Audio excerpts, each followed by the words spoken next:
Hello out there, everyone. I am DJ Particle. This is ParticlePlay Live. And yeah, we got 2 Take It Easy days this week to make up for the fact that there was none last week. And so let us bring her on, the yokai mistress herself, Ronko Ashino. Hello. Cody. Hey, what's up? Not much. I've noticed a thing that we kind of missed earlier this year. Oh, what? The 15th anniversary of Toho Hisoten, Scarlet Weather Rhapsody. Oh, no.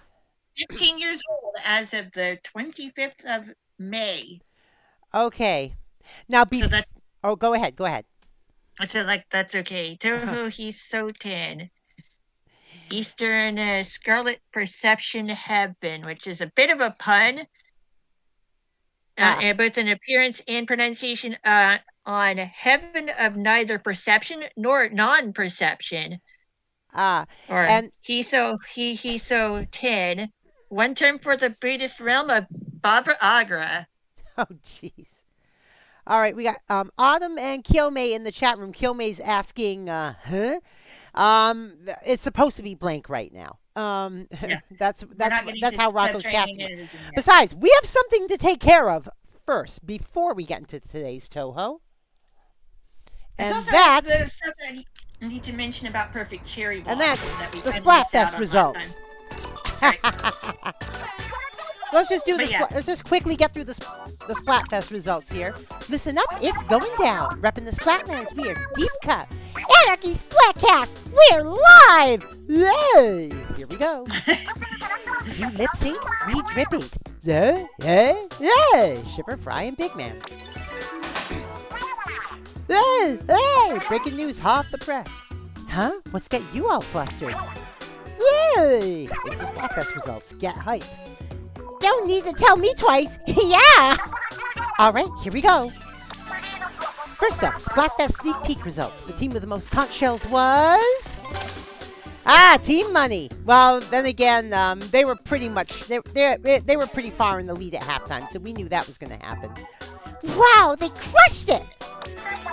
And next up, which team got the most votes? Get on the bandwagon for... Alright. And it's Team Money. I was telling you all weekend.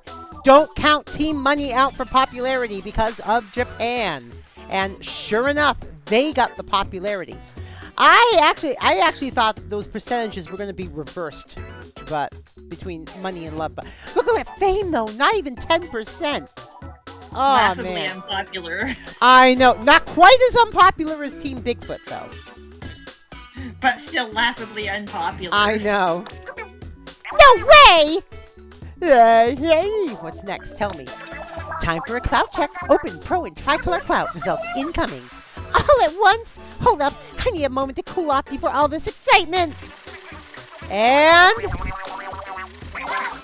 look at that. Each team won a clout category. Team Love won Open. Team Fame won Pro, and I told you that was going to happen. I told you it was rumored all the big LAN players were choosing Team Fame. There you go. And Tricolor, look how much. That's actually a big lead for Money in Tricolor compared to what it usually is, and that's a big lead for Fame and Pro as well. So yeah, but of course, this does mean. And last but not least, the part you've been waiting for. Fire results, right? Spill them! Listen up, it's going down. The overall Splatfest win goes to... I can't take the suspense. But we already know. Yeah. Yep. It is what it is. Team Money wins. It was a popularity contest and I lost? How could this happen? I don't love this. Thank you to everyone on Team Money. You had an unlimited budget for effort. I mean, Team Fame has moments. I hope they were filmed in 4K and shared on social. I just loved everyone on Team Love. Great work, friends. Well, I guess that settles it. Deep Cut will now focus on getting rich. Billions or bust. But the thing is, you would think Big Man would have been Team Money. What was the first thing we ever heard him say? Hey! Something like get money, get fish quick or something like that? No, the first thing we heard him say was hey! No, but I mean translated into English. Yeah, I don't care. It was something like get money, get fish quick or something like that. But he had That was the first thing we ever heard Big Man say. So I'm surprised they didn't give him Team Money. I'm surprised it wasn't love versus fame versus money. I guess he had Or fame versus love versus money. That's what it should have been. Seriously. The team should have been fame, love, money in that order. But I guess there were some changes of heart along the way. Yeah. Well, if we do get rich, promise me we'll throw money out of the helicopter. So fun. Speaking of getting rich, I just know there's still hidden treasure in the crater. All we need to do is write a hit song, you two. Riches will surely follow. Well, what are you waiting for? Bust out the keyboard and start composing, big man. Hey. Meanwhile, as our leader, I'll work on a plan. I hear good things about pyramid schemes. Whoa, whoa, whoa, whoa! Who elected you leader? Say more about those schemes, though. all right, and that's it. That's it for that. Let's. All right, let me just go past this. So the translation stuff that we didn't have time for perfect cherry blossom. I know. Then the next world resplendent with sin-laden cherry blossoms, unseeable in life, unseeable again in death. Zune. Oh yeah, I know, right? All right. Yeah. And the difficulty level descriptions, which are pretty fun. Easy entrance for people who don't like shooting games much. Normal for people who are comfortable with shooting games. Hard, difficult for people who play arcade shooting games. Oh, that's what it is. Get fish, get money quick. Big man in the house. Yep, that was the first thing we heard Big Man say. There we go. Okay, Lunatic. So Marvel for weird wait a minute, people. I'm not seeing anything. Hold on. Oh, okay. Yeah, Emmy. Okay. Yeah? But yeah, lunatic, Marvel for weird people. Oh, jeez. Extra, leave thing. Wait a minute. The word that shouldn't be taken. Wait a minute. Are we supposed to be seeing something right now? Not yet. Oh, okay. Because we're discussing other games first. Oh, okay. And phantasm, fantasy, planned chaos. That's perfect cherry blossom stuff. So there you go. Yeah, lunatic, Marvel for weird people. All right, let's get things going then, right? Yeah, I will say this about the Splatfest. A lot of people are upset, especially Team Love. I don't care. Oh, I don't either. I just like it because I like the atmosphere and I think Splatfest is just hella fun. Yeah. All right, ready for the boot up? Let's go. Let's do this. Shoujo Kitochu. Girls are praying. 11th Project Shrine Maiden. Subterranean Animism. Yeah. And there's Reimu. Yeah. Poetirating. Subterranean Animism. That is Eastern Earth Spirit Palace Subterranean Animism. Chiraden is actually the name of a location in this game as well. It's kind of fun. Okay, so basically we're getting onto the underground. Yeah, actually we are. This round's for the underground. Let's see. Dom says, speaking of Splatoon earlier, I was having problems with Splatoon not connecting to the net, even though I was connected. There was no news and no plaza posts. Oh, Splatoon 3? So, the thing is, we got some vengeful spirits popping up from the underground, and we gotta go take care of that nonsense. about it. It's a... Oh, by the way. Yeah? This game takes place after Mountain of Faith, and Scarlet Weather Rhapsody, in that order. Ah. Yeah, Scarlet Weather Rhapsody occurs between Mountain of Faith and this game. This game continues a bit of a story arc that kind of started up in Mountain of Faith. We can discuss that more later. But just know that that's the thing. This is a bit of a continuation. Also, this game and Mountain of Faith have a bit of a replay glitch. Oh, jeez. Where if you start up a full playthrough replay at stage 6, it will be seen. Also, another glitch regarding this game. While this game lets you get easy mode, good ending shenanigans happen yet. Yeah, the good ending can happen in any difficulty level. However, if you clear the game with easy mode and you already have the extra stage unlocked, extra stage will be relocked for that shot type because, I don't know. Oh, jeez. Oh, goodness. This was never fixed. Also, Subterranean Animism is available on Steam for those who want to try it out. This is one of the harder Toho games, though. Once upon a time, people argued about whether this game or Undefined Fantastic Object was the hardest Toho game. Then Legacy of Lunatic Kingdom happened. Oh, God. So this one's hard even on easy. It's a tricky trip, yeah. It is especially hard on Lunatic. Let's see what else.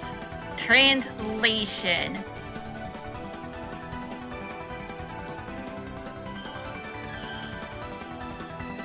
Well, we'll at the very least get to read out the difficulty levels. Alright, there are 2 playable characters in this game. I have a bunch of replays ready, by the way. Oh, cool. We've got a perfect Lunatic run, a perfect extra run, a tool-assisted Lunatic score run, and perfect runs of Stage 4 for each shot type, because the Stage 4 boss's spell cards change depending on your shot type. Oh, wow. And because of how the numbers add up, it turns out this Stage 4 boss has the most spell cards of any boss in the series. Counting the difficulty levels separately, because that's just how it works. Of course, we have the usual easy, normal, hard, and lunatic difficulty levels, as per usual. Fairy class, easy mode. A difficulty level that makes you sleepier if you play it when you're sleepy. Do your best to not get made fun of. Oh, geez. Kappa class, normal mode. A difficulty level that's very human-friendly. If you mess up, though, you'll get that taken away from you. Some Kappa nonsense. Tengu class, hard mode. A difficulty level that takes you seriously. You'll need to work hard to read the patterns. Kishin class, lunatic mode. This difficulty level is a joke. Feel free to play while drinking. Oh, God. And there's also a separate one for extra mode, idle class, extra mode, a special difficulty level. Play it or don't. Yeah, some of these difficulty descriptions are kind of ludicrous, you know? I'm trying to hunt something down for Dom here. Dom says, I just disconnected for no reason mid-salmon run. Now I'm getting server comm errors. Not sure if anyone else is having the same problem. And now I'm in Splat jail as well. I'm looking on Twitter. I'm not seeing anything about mass server comm errors. So it might just be your internet, Dom. I could just be accidentally borrowing Kevin's potato router again. Oh, and of course I'll ask it again in light of the Splatfest 3 results. Does this mean we have to retrieve Toadette's switch from the bottom of the cliff? Maybe. Hey, Hero Chris, what's up? So anyway, 2 player characters, Hakure Reimu and Reimu and Marisa. Each one gets to team up with one of 3 different characters from previous games. similar to Imperishable Night, but not quite. Well, of course it's Reimu and Marisa again. It's always Reimu and Marisa. Almost always. True. I mean, there are spin-offs that exclude Reimu and even Marisa from the playable roster. Oh, Chris says, it's going well. I created my own Komaru Naegi me. Alright. He made Komaru as a me as well. Oh, jeez.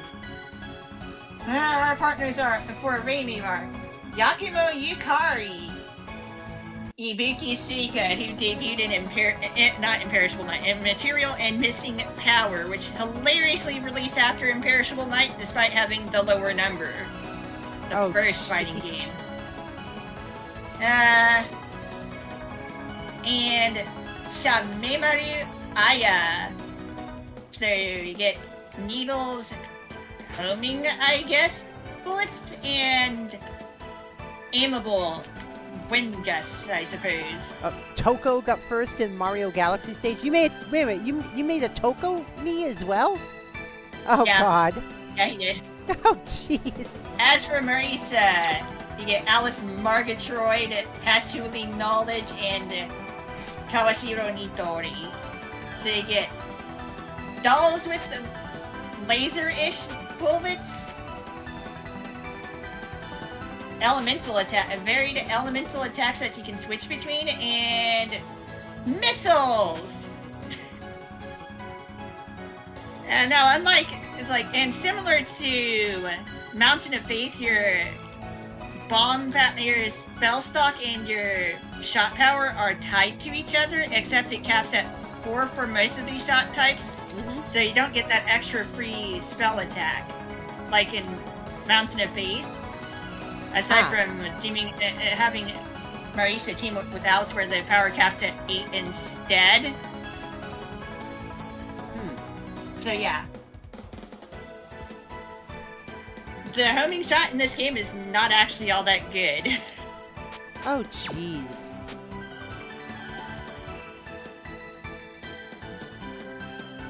Now the funny thing is that in the very first demo release of this game, you could have your character hide in the bottom right or left corner of the screen and never get hit by the enemy bullets. Yes, that was obviously fixed, but yeah. Just a fun bit of child trivia, you know? So I guess we should just get into this. I will play easy mode. There is a full unlock code for this game. Oh jeez. I mean, there are ways to unlock junk in the older games that involve button combination presses, but whatevs. We're gonna have fun with that. Cool. Autumn says DJ the movie coming 2025. Oh, jeez. Let's see. Let me pull up the... Hero Chris says he's gonna code. make more Danganronpa character memes. I probably won't. Alright, gameplay. I'll do the unlock code after we do stuff, okay? Alright. Let me just find it. Full unlock code. Yeah, I found it. It's a good one. Alright, let's go. Reimu teaming up with Yukari, but the partner character does not appear on screen anywhere. And because of that, if you see the dialogue, you'll find out very quickly that the other characters that you encounter will think that Reimu or Marisa is talking to herself. Also, if you raise a bunch of bullets, you fill in your communication gauge, which allows you to auto-collect items anywhere. Teaming up with Suika and leaving yourself unchecked. Does that rock have collision? Yes. If you hit it, you die, right? Yeah. Of course. If you are not shooting or focused while teamed up with Suika as Reimu, you'll auto-collect everything on the screen as well. Reimu teamed up with Yukari allows you to do some boundary shenanigans. Unfocus and unshoot. Tap into the side of the screen. There you go. Animated like Spider-Verse. Oh god. I'm gonna retry. I got splatted.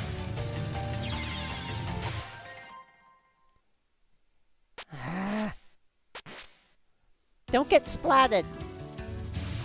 Yeah, I know, right?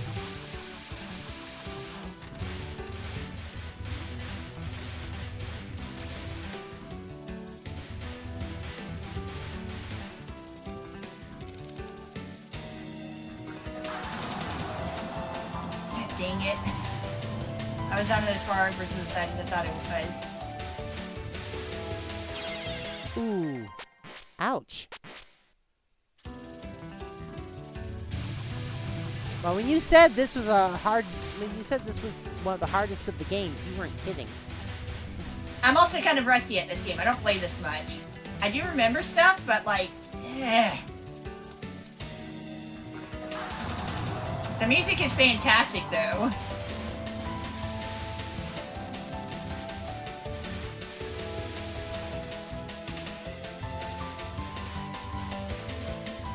Wait until you see Lunatic.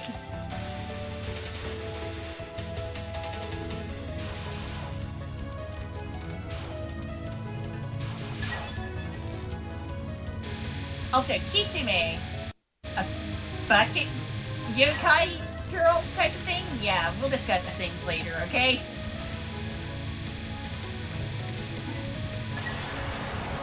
Yeah, she's the type of yokai that likes to be in buckets.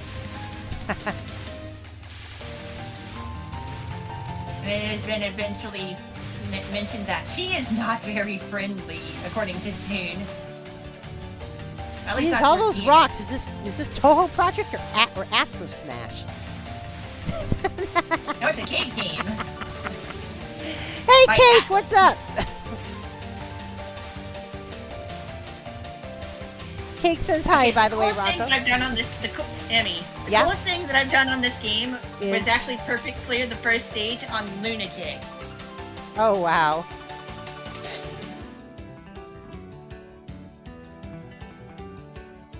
And your partner's dialogue is noted in white text in a different font. You can hear your partner. Your opponent cannot. Kurodan Yamame, a spider yokai. Yes.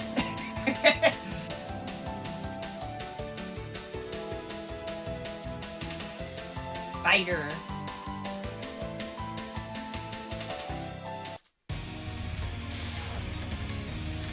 Kisame and Yamame have the same spell card background.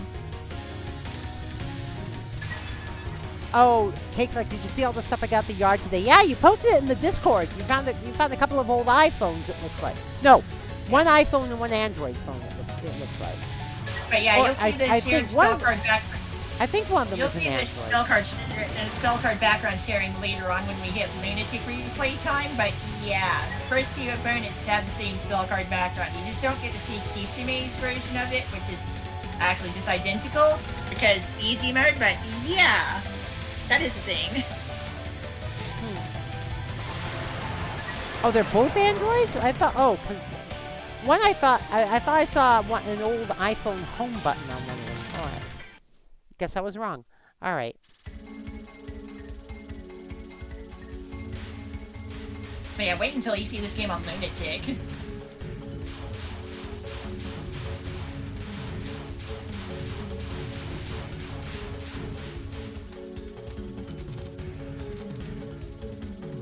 I have played this game enough times in the past to get to have a general idea of what to do to, you know, not die too much.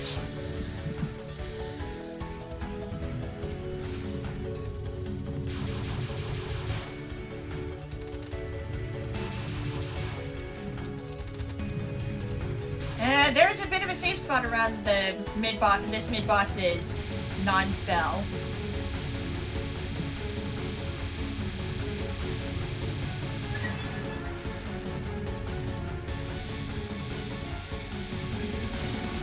And for her spell card, she has no hitbox. Oh, God. So you can just hit on top of her and do damage. Jeez.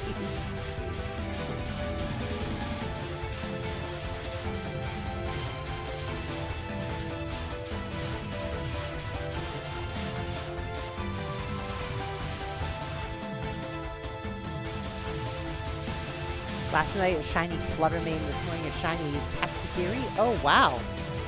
Nice. Anyway, the boss's name, Mizuhashi Parsi. Manipulation of envy or jealousy or something like that? Yeah. Green-eyed monster? Yeah.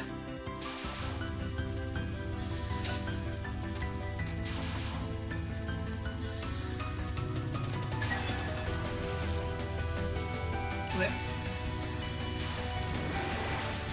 AirPod also worked and connected to my phone. Oh, nice.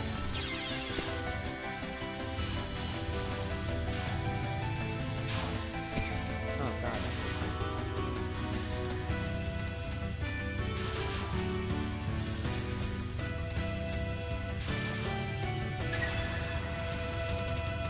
Parsi can duplicate herself for no good reason, I guess. But yeah, she can do this. Attack the real one! Otherwise, you get more bubbles in your face.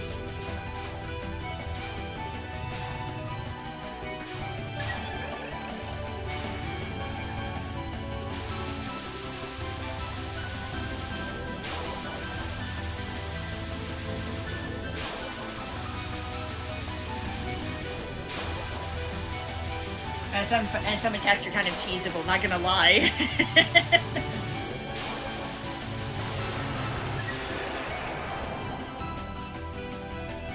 So yeah, the needles, they're the best.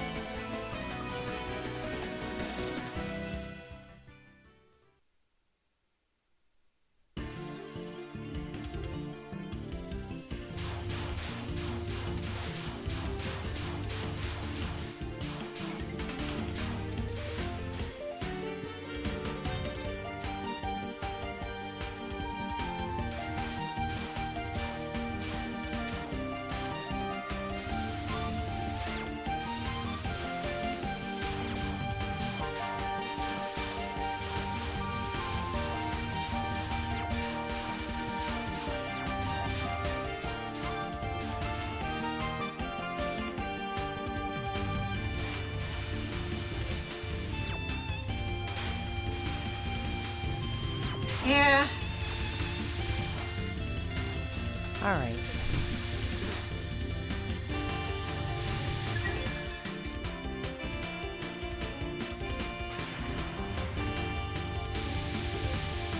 Oh. Yeah, the spell doesn't do exactly what I thought it would do.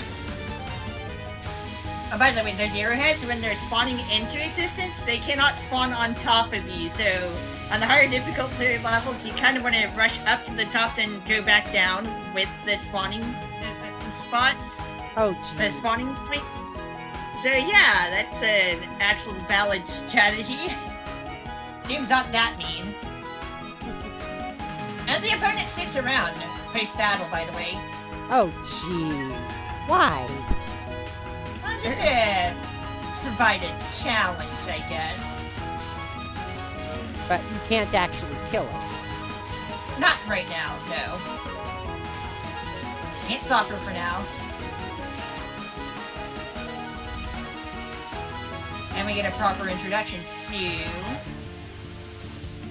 Hoshiguma Yugi, an Oni who is capable of manipulating supernatural phenomenon, whatever that means. It's never explained.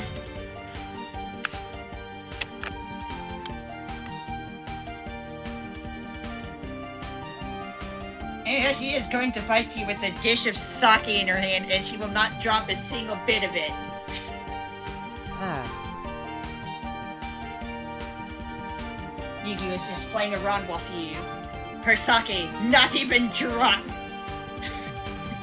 Let's just show you can't necessarily guess an opponent's power level based on their stage placement. Yeah, can't do that. Yeah, stage placement doesn't mean that much.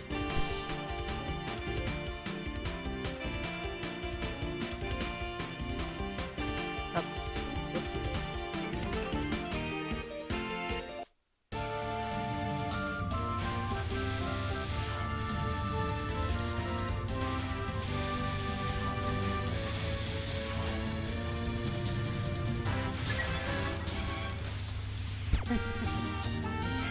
Just bop into the music. Very energetic music indeed. Oh yeah, very energetic.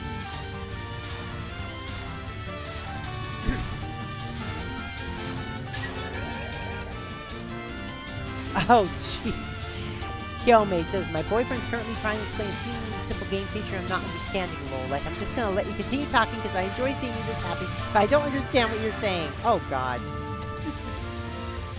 Okay, that's weird. Behold diagonal dodging.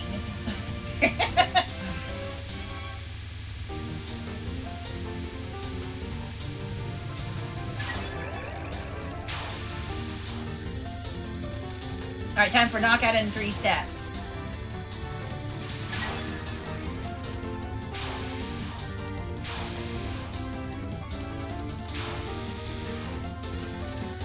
Do not bottom hug, please. Whatever you do, don't touch the bottom of the screen for that last spell. Or you're in for a bad time. Also, the magical horizontal teardrops to return, of course.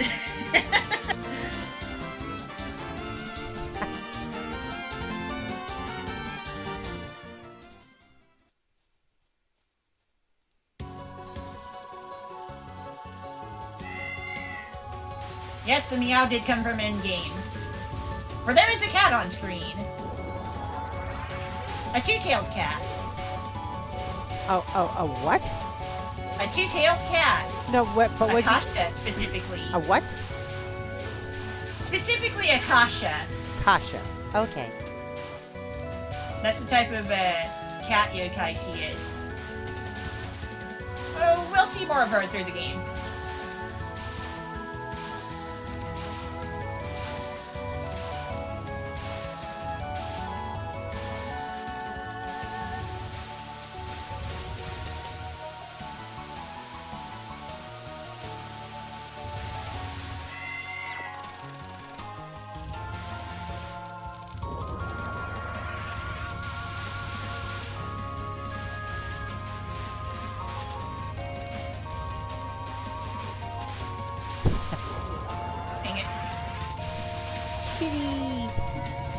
Yeah. I might not have moved quickly enough. Oh no! I at least have a good amount of lives, so it's like, yeah, whatever. I can get that back. It'll be fine. Wait until you see this nonsense on Lunatic, obviously. Yeah.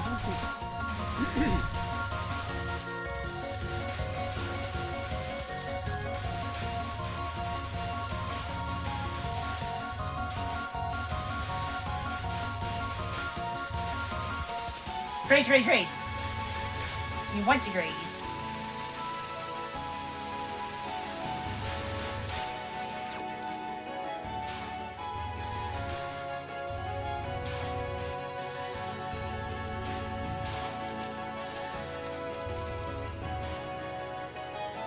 Now, didn't you say there was a new Toho game coming out this year? It already came out. Oh, it already came out. Oh, we just haven't done it. We'll do that last this month. Oh, okay. Just like we did with 100th Black Market last year, we're gonna do this Nito game last. Ah. And we also, I found out that there's a 5th anniversary to be celebrated this year anyway. Oh? So much for Hidden Star and Four Seasons revisit. We're gonna play a different game next week. A game that I have basically no experience with.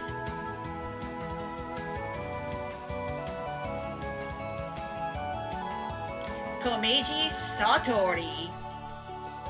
A Satori! Her name is the same as a Shimishi. She can read minds. Oh, jeez. She is the older sister of Koishi, which we've seen in Hopeless Masquerade. This is her debut game as well, by the way. Oh. But we will see Koishi in the extra stage instead. Just a bit of a spoiler early in this playthrough adventure, you know? Wait, Dom, you got a repeat banner? How'd you get a repeat banner? Wow. Alright, Satori Maiden, third eye.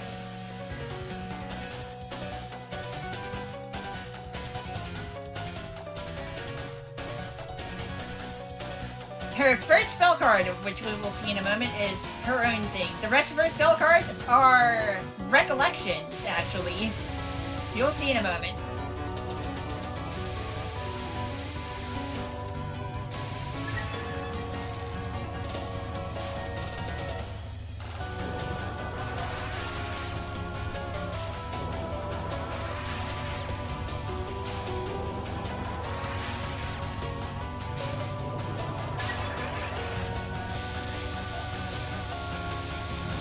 Alright, recollection time. Based on your partner choice. Also, if you team up with Yukari, the health bar is purple instead of red. Also, we got recollection, double black death butterfly. Something vaguely similar to one of Yukari's perfect cherry blossom spell, which we did indeed get to see, just without the knives. And then one of Yukari's fighting the spells for no good reason. Some kind of flying insect nest. Nest. It's a nest. Fascinating how you can turn a fighting pattern into a shooting pattern, right? And then we finish things off with Boundary Between Wave and Particle, which Reimu never saw. So that's like, what the hell? This is actually from Shoot the Bullet, which you only get to play as Aya. It is a Yukari spell, though, to be fair. Also, this spell card has the safe space right up against Satori.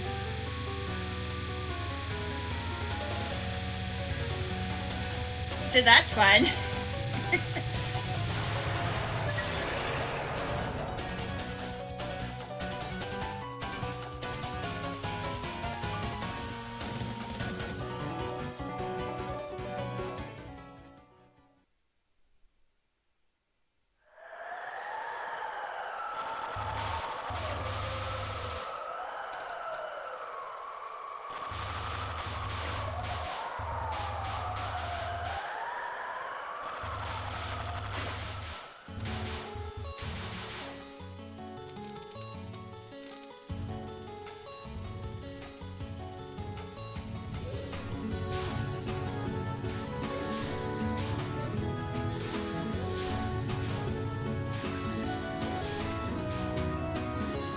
Alright, you're going to sleep on them? Alright.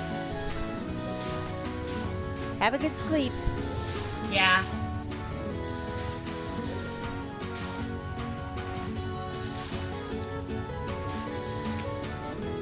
Dom says, I don't know what just happened, but since I already got it, they gave me coins, just like repeat emotes.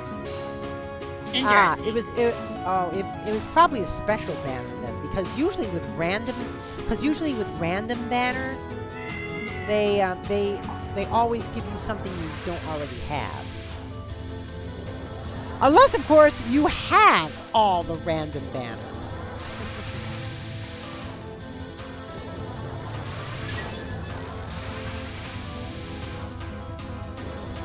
It was a pink flame banner, nothing special.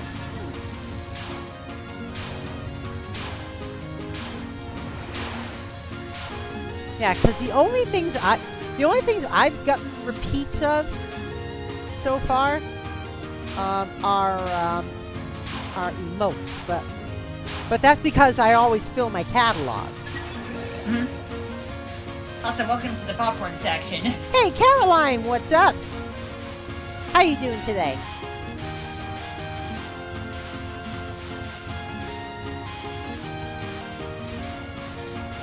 I'm sure by now you have seen the Splatfest results. And a question I asked earlier, Caroline, does this mean we have to retrieve Toadette's switch from the bottom of the cliff?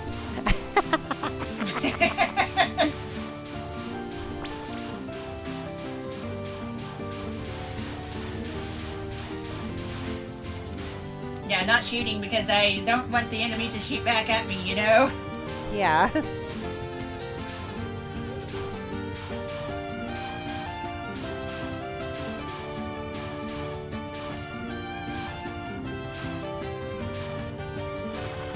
Alright, we got a funny character title coming up and a funny song title coming up as well. Just gonna say that right now. Oh, jeez. Also, a bit of a funny mistranslation info from an old patch that no one seems to use anymore in the dialogue. Got the kitty that pop up. And she turns into a person. Get John! Whoa! The cat turned into a cat! That's not actually what it says, but that is funny. No. Anyway, Hell's traffic accident. Kainbyo Reen. Huh? Hell's traffic accident is her character title. Um. I have no idea either. What was Zoon drinking that day? Who knows? Also, the theme's name is Corpse Voyage. Be of good cheer. Oh God. Yeah.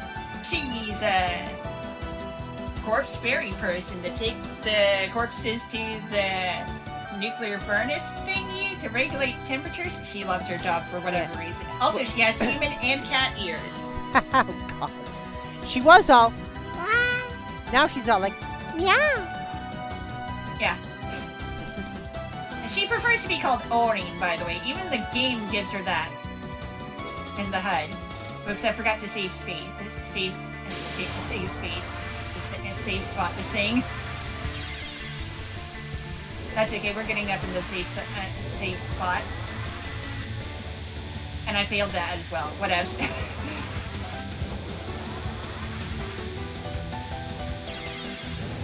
And she has zombie fairies, which she can keep bringing back to life.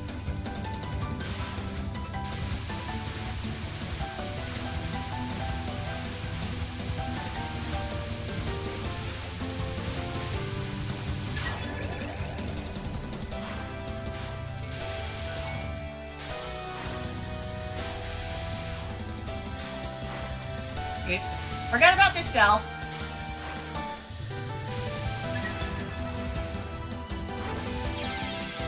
Yeah, it's been a while since I played this game.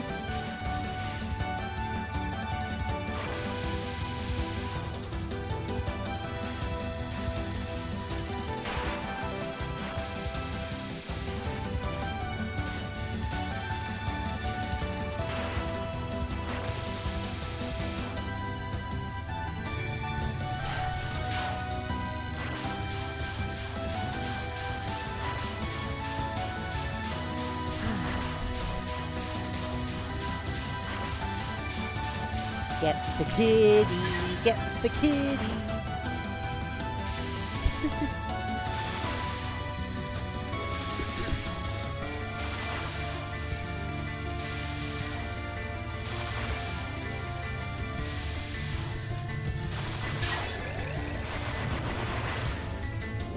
During the final spell, Orin has no hitbox.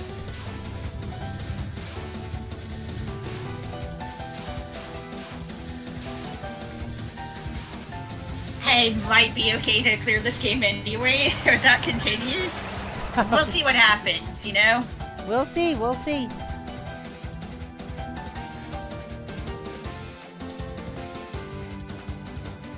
Also, this final boss is going to have a bit of a safe spot strategy, so that's going to be fun to show off. We're in the depths of former hell, by the way. A former location of hell. Also noteworthy that there is definitely more than one hell in Toho.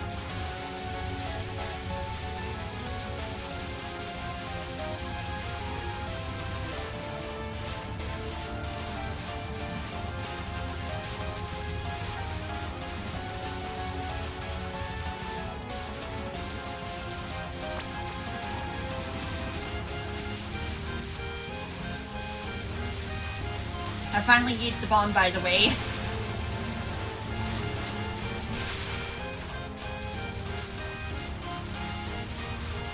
Oh, Caroline says I'm currently playing Ninjala since I'm taking a break from Splatoon 3. Ah! Right. I could never get into Ninjala. I streamed it once, but I couldn't really get into it. Oh, by the way, Oreen, once again, she is the stage 4 mid-boss, the stage 4 mid-boss, the stage 5 mid-boss, the stage 5 boss, and the stage 6 mid-boss. Talk about resistance, you know? Actually, she's the one who is responsible for the... Why the hell is she throwing pool experience of noodles Puffer. at you? Huh? Why the hell was she throwing pool noodles at you? I don't know, that's just a coincidence. But during the Splatfest, I got to play with both Alice and Marina, and also got to play with my Destiny Slot. Oh, cool! Yeah, both Pearl and Marina's voice actresses were Team Love in the Splatfest, by the way. Cool. And it's the power of Pearlina shipping, right? When you're Why talking not? when you're talking about the real life people, that's crossing the line. Yeah, I know. Alright, fair enough. But you know, Pearl and Marina, heck yeah. We ship the characters all we want, but that's about it. But you know what I mean, right? Oh yeah. Solar Sect of Mystic Wisdom, Nuclear Fusion. There is a fancy duet cover of this from 14 years ago. Oh, that's the, oh god, those were huge. Anyway, Ryuji Uchiho, a Hell Raven with the ability to manipulate nuclear fusion. Isn't that a ridiculous ability? It is her job to maintain the nuclear furnace of the former Hell. She got this power by outside means, by the way. Well, at least she was powered up by outside means. Yeah. Oh So, god, like- Kyome, that's bad. That's bad. What's up? Oh, apparently, Kyome's dog went in the house and he accidentally stepped in it. Yeah.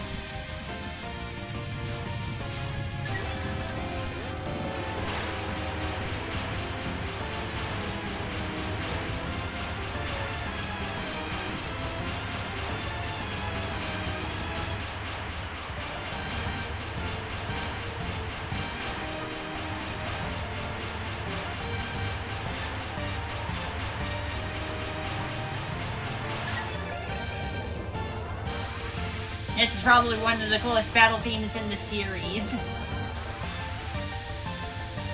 Okay, am I gonna get myself at exactly the right height? I had a feeling. There is a line between these giant bullets that you can go left and right between safely because they are not pure hitbox, so have fun with that. Oh yeah. This applies to all versions of this spell card. Oh god.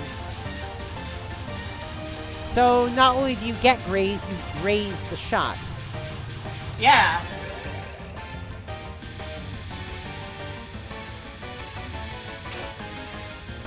Yeah, I think I'll be fine.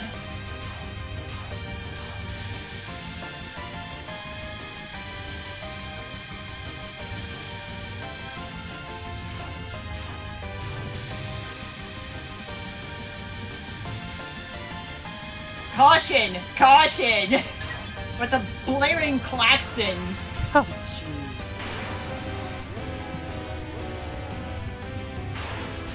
I mean, these are nuclear-powered spell cards, so... yeah? It's only appropriate.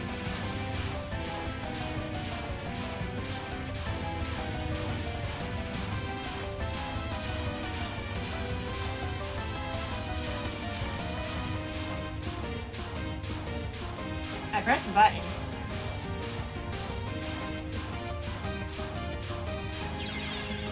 I'm dying too many times. Ouch. That's not good. Don't do that. Alright, final spell time. Subterranean Sun would be the hard and lunatic name. It has gravity! That draws you towards the middle of the screen, where the boss is.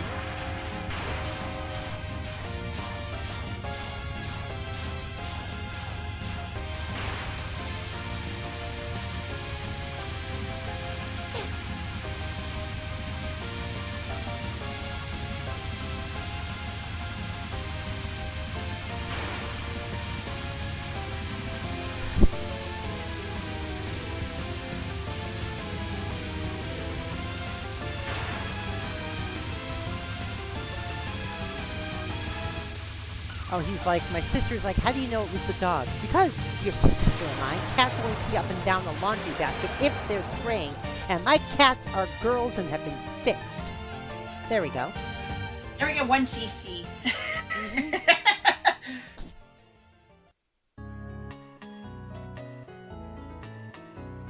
So, what the heck was up with Oku, right?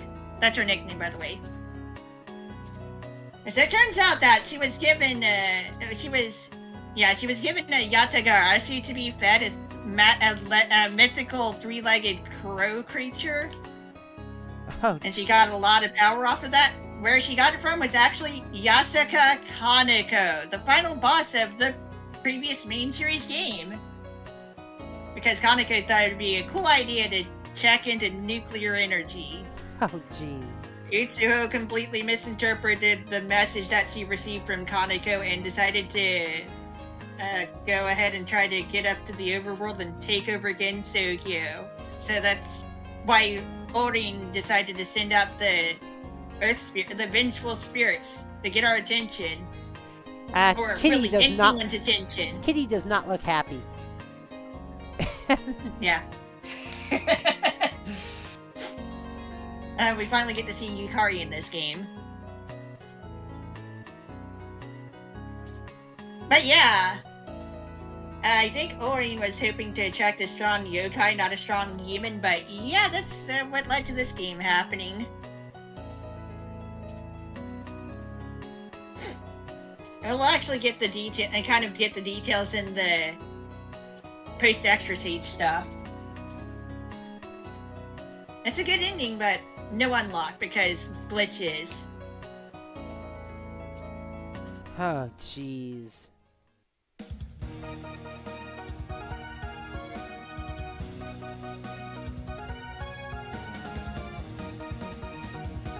Yeah, Kisume, Kurodani Yamame, Mizuhashi Parsi, Hoshiguma Yugi, who is actually one of the 4 divas of the mountain, along with Ibuki Suika, who is a partner character in this game, so yeah. Komeiji Satori, Kain Ryorin, and Reiji Utsuho. Those are the characters we've encountered so far, each with their own thing kind of going on in the underground. Also, side note, the Oni all kind of tend to reside in the underground because they kind of decided that they were done with humans. They'd rather just go off and do their own thing. Have a party somewhere else. Oni like to drink a lot in the series.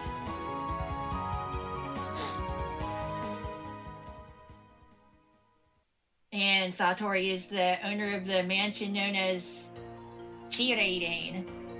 She's got the kitties and the birdies and other animals for pets, and because she can read their mind, everything's a good time for them. Turns out that animals like to have their minds read, so they can be communicated with better. People don't like their minds being read, though, of course. I know.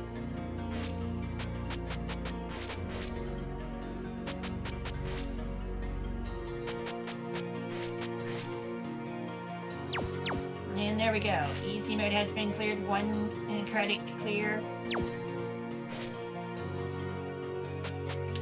I guess I'll save the replay anyway. I don't need to. That won't be going anywhere. So there you go. And no extra stage has not been unlocked despite the good ending because, like I said, glitches. I can unlock that anyway, you know. Let's see. To unlock all unlockable content at once, navigate to extra Marisa A records and player data. And we are going to type out a silly thing, okay? Alright, you should be able to tell this because it's Alice. Ready? Amy. Ready. Okay, we are going to type out, say I love beer. Me? No, I'm gonna type it in. But That's the passcode. some I typed it in, and we got the extend noise. yeah, someone was apparently channeling Brett Kavanaugh. Say I love beer is the unlock code for this the unlock code for this game, because Zune does love his beer, and beer has a lot to do with the unlock codes. All right, and now I have extra unlock for everyone.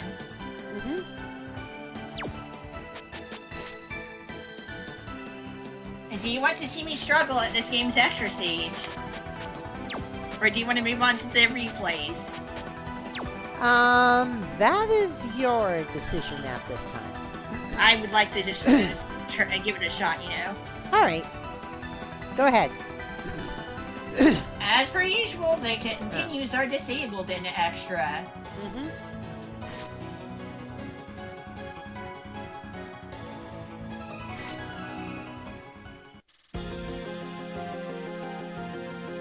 Okay, I'm gonna try that again. Where do you want me to start? Over here.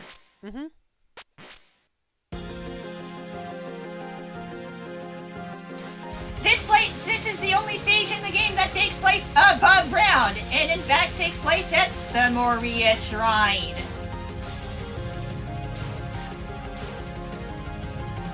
Yes, we're back to Mountain of Faith, but in the winter time. It was winter the whole time in this game, by the way.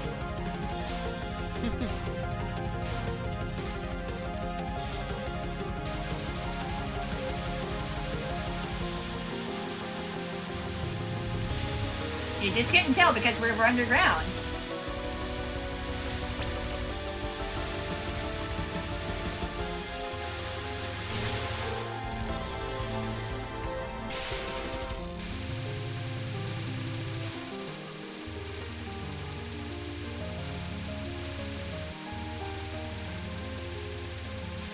Oh, jeez.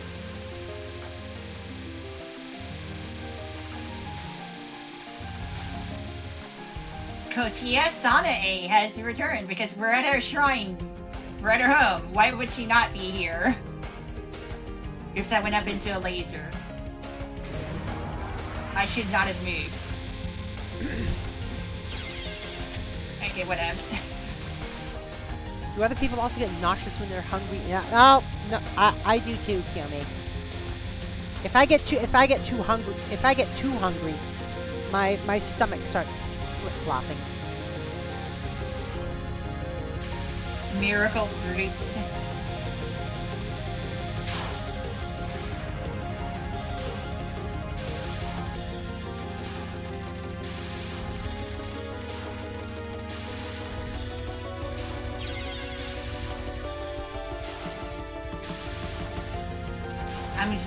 I was trying to get into a safe spot for the third spell of Sane, but that did not work.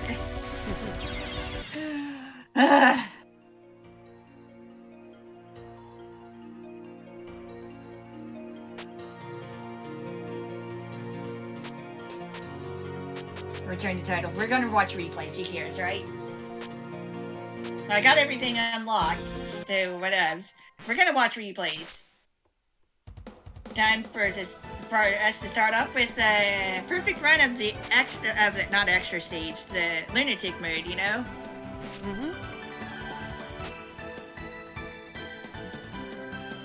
That's the same shot type that I'd used for easy.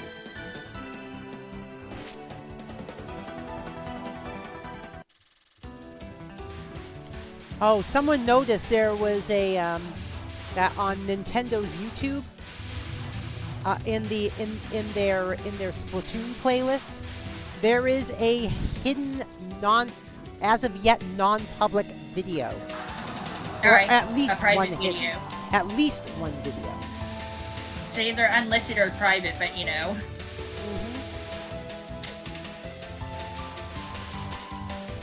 Ah, Kisame. Alright, let's see this. Alright, let's see this lunatic one here. On Hardened Lunatic, Kisume has a spell card using the same background that ends up being shared with Yamame.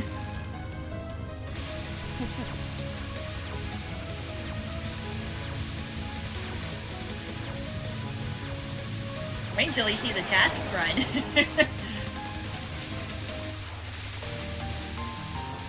Which will actually be done with the same character but using a different shot type.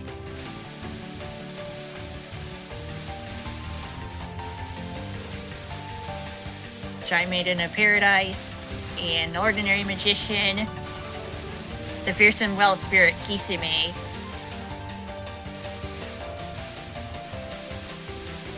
Surube Otoshi, dropping Will of Wisps is Kisume's ability. Okay.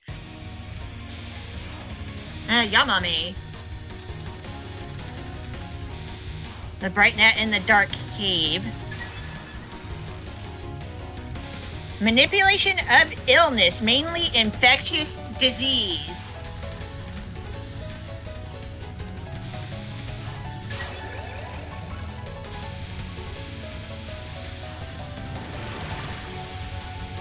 Yeah, once upon a time I was lucky enough to perfectly clear this stage on Lunatic.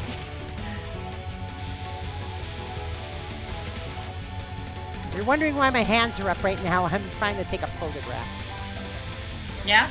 Yeah.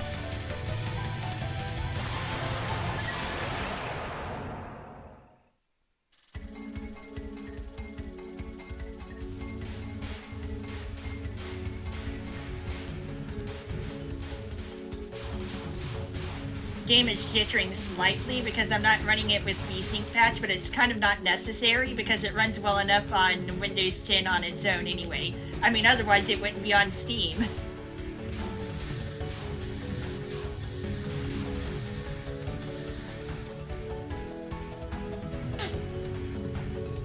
Also, oddly enough, it's running at 60.1 frames per second.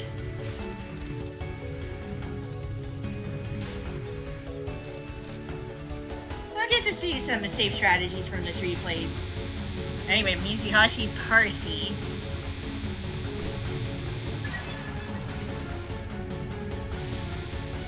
It's supposed to be guarding the bridge to the rest of the underground, I guess. Yeah. Kyomo's like, aw, I thought you were holding a mini box. Boxy! Hashihime type of yokai, whatever that is. Boxy! She has the ability to manipulate jealousy. And yes, her eyes are also eyes. Her eyes are also green.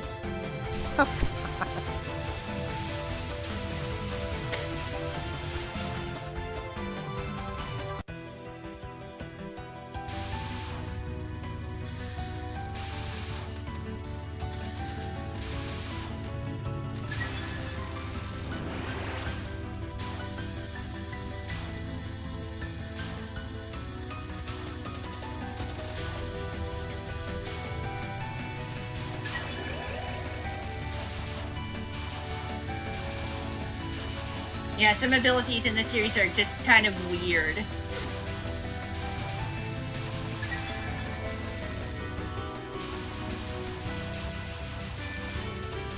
But yeah, thanks for my knowledge, Anna. Thankfully, because I had indeed played this game quite a bit before, I do remember some stuff regarding the pattern, so I was able to beat the game.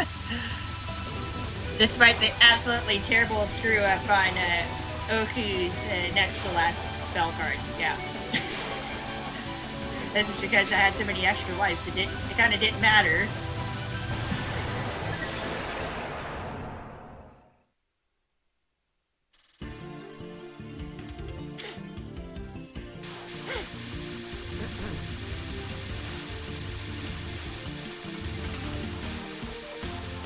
And yeah, because of screen wraparound shenanigans with Reimu's Yukari team up, even her shots can go ahead and wrap around to the other side of the screen. The needles can do that. Persuasion needles. Or something like that, yeah.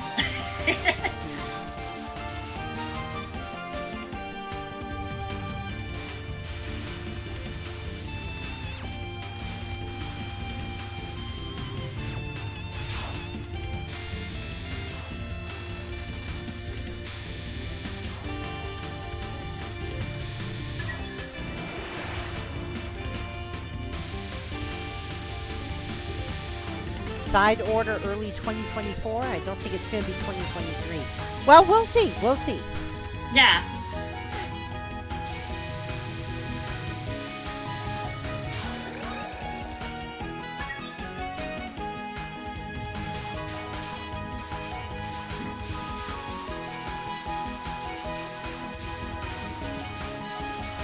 Oh, by the way, Yugi's big blue bullet fan that she keeps firing out is actually aimed to miss your character. Oh, jeez.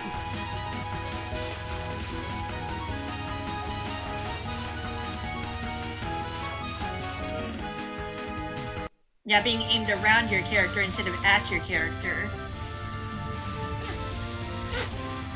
And the shackle spell.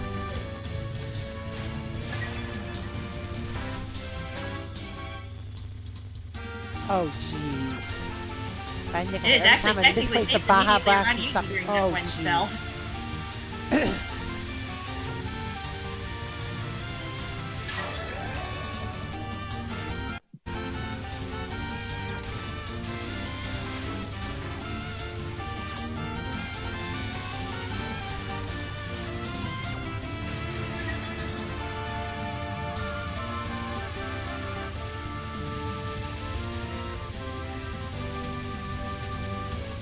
It's not in any trash bin.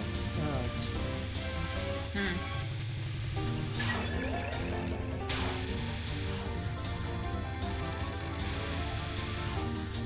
Yep. Knockout in 3 steps. Again, do not bottom hug on this thing. Don't hug the bottom of the screen. You'll die.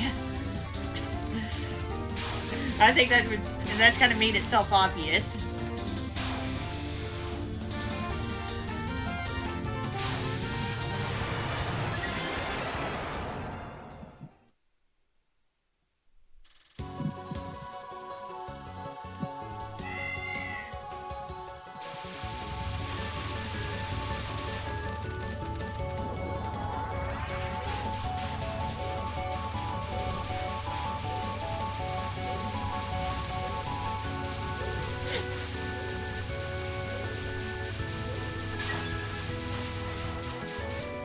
It's not in the trash bin. It's not in the shelves. It's not in the tables. Oh, jeez. Oh, goodness. Yeah, Kilme's trying to find his Baja Blast.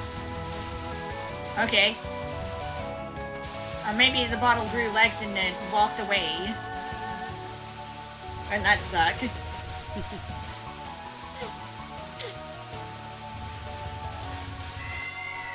Oh, wow. I'm looking at this artwork online that was posted back in March. It's basically like an ultra casual Shiver and Fry. Okay. I mean, just wearing like everyday clothes, not anything close Okay. to their usual outfits or Alright. hairstyles for that matter. Okay.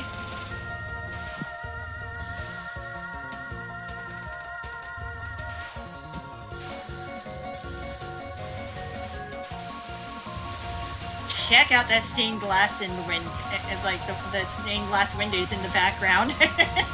Here, I'll post it to the Discord in the Splatoon area. Okay.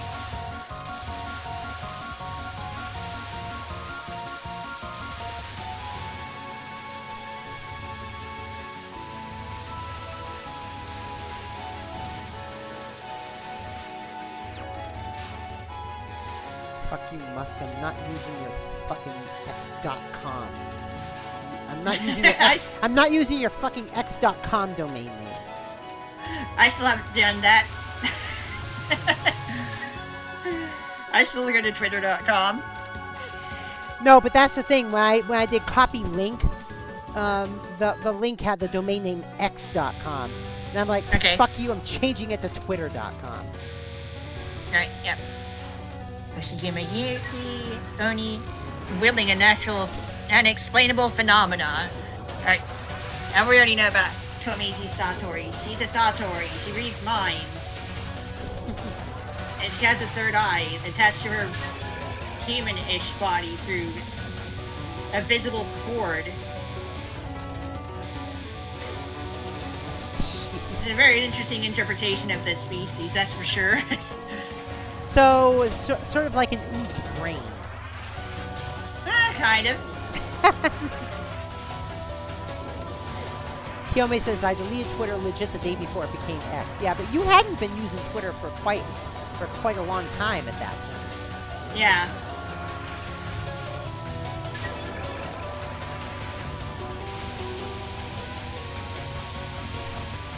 It should also be noted that Satori's recollection versions of these spell cards are not exact copies, because they're just recollections, not exact memories. Oh wow! It's not like they're your own anyway.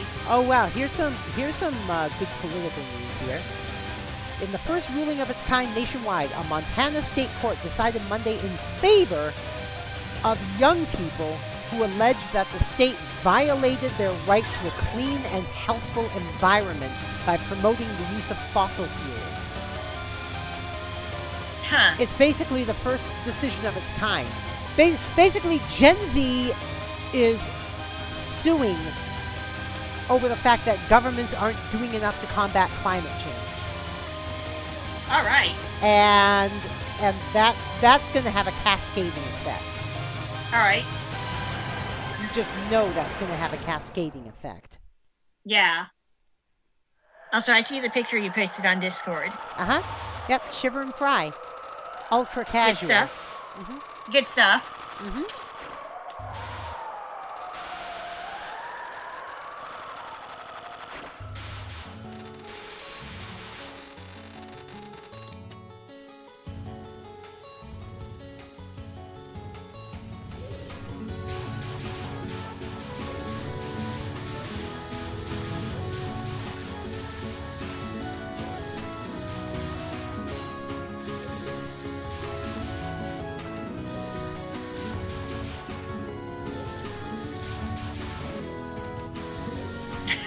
All right.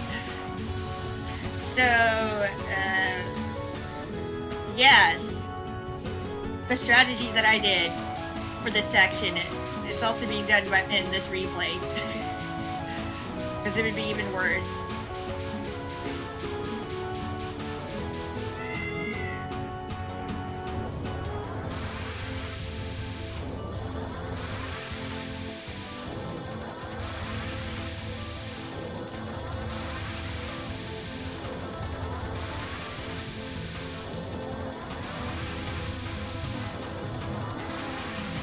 I'll say that wheelbarrow we saw Maureen pushing around is actually called the cat cart.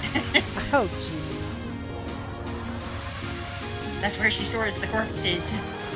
Ugh, God. Now that is actually the case. Not gonna lie, that is funny, but yeah, that's what it is.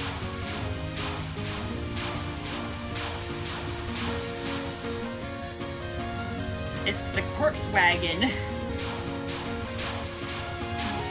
The cat cart.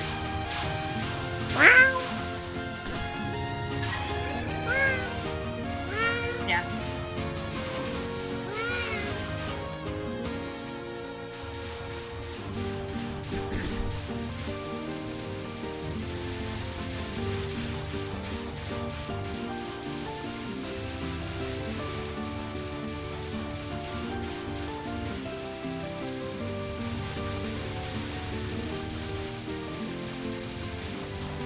Now, if you shoot down those spirits, they shoot bullets back at you as they get splatted.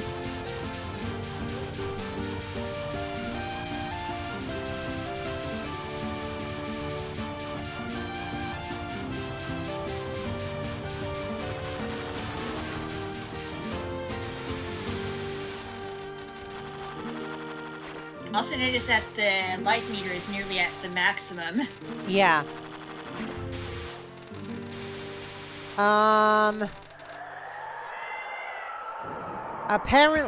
Apparently Super Mario Brothers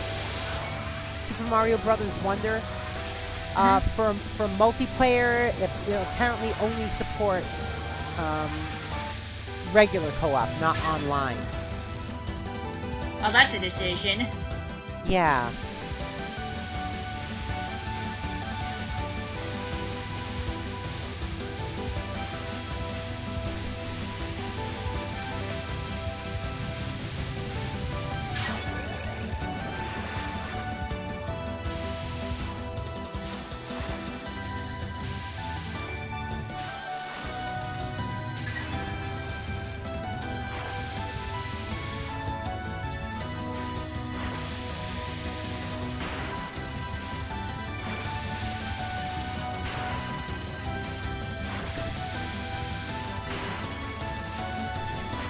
Yeah.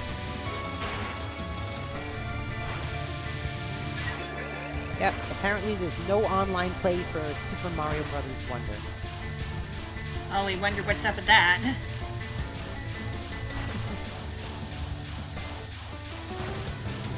A bit of misdirecting for this spell card because the spinning spirit wheels. That's the spirit Odin.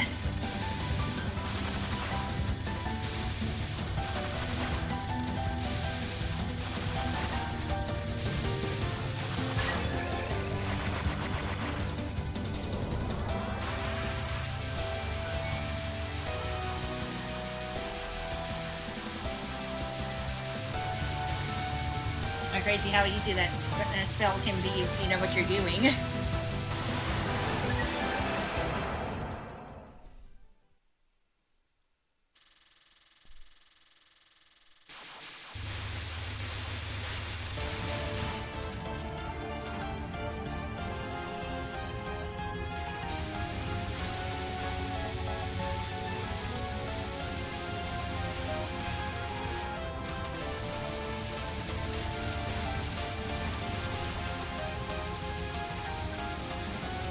Hellfire Mantle. Yeah.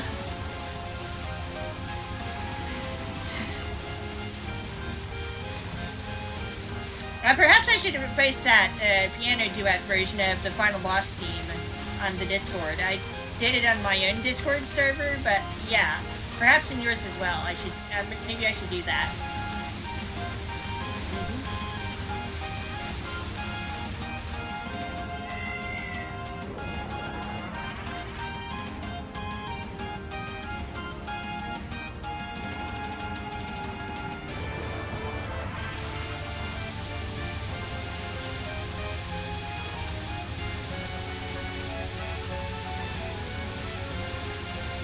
Yeah, this fellow looks ridiculous on Lunatic, of course.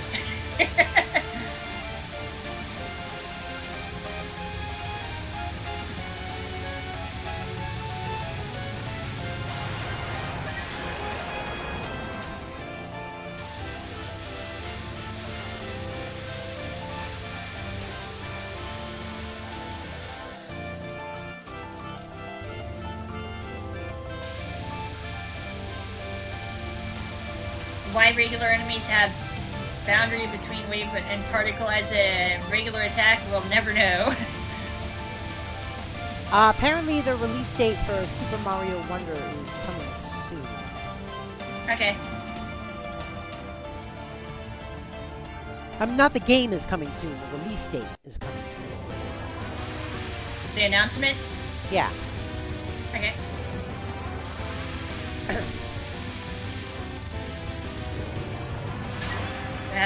Have an uncontainable nuclear reaction. And good luck keeping up with Reimu. When you're not focusing your shots. I'm thinking it's for that visible hitbox, right?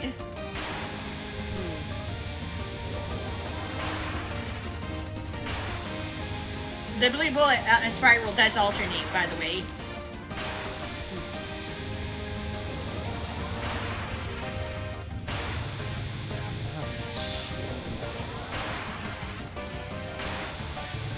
We got to deal with ParticlePlay. We're gonna crank up the metric on this thing in a moment.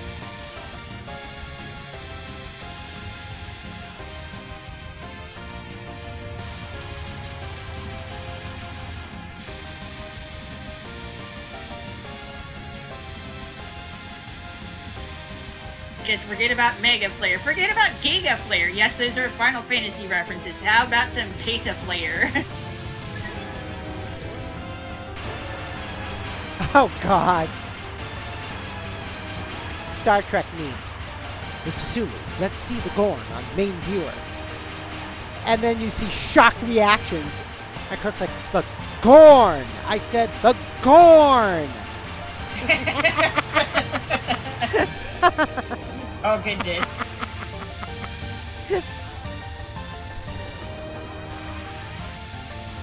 And 10 evil stars coming up. With the same weird save strategy as the lower difficulty version, because why not? Crazy Grays. Yep.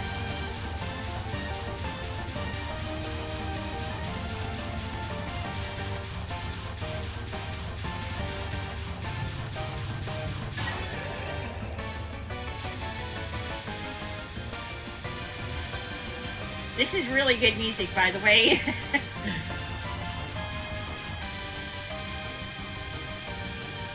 Yep, Solar Sect of Mystic Wisdom, Nuclear Fusion.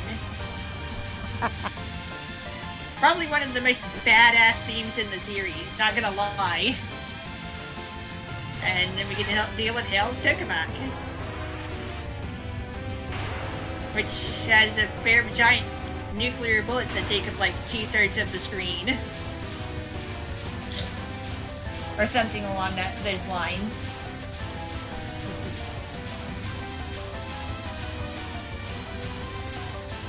Oh, by the way, the spell card background has a cat in it as well. Why is there a cat in the spell card background? Because Schrodinger's cat. Also computer science and galaxies and whatnot. And the background, a radiation symbol.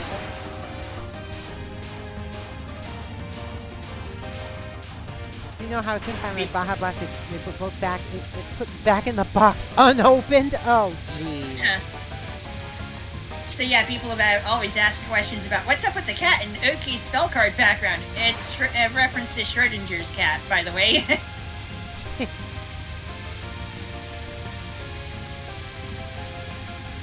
Oki has the control rod on her left arm, an elephant put on her one foot, and electrons orbiting the other. Yeah, what a design. Her key has scrolling galaxy design, stars and junk on the inside.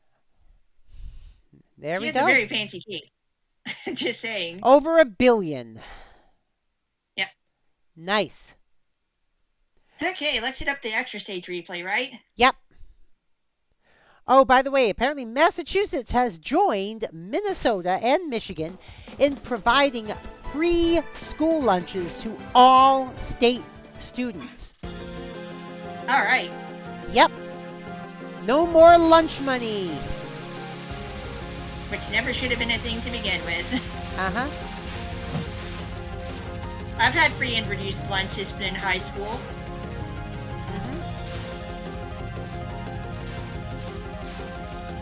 It's income-based, which is better than nothing, I guess, right? Yeah.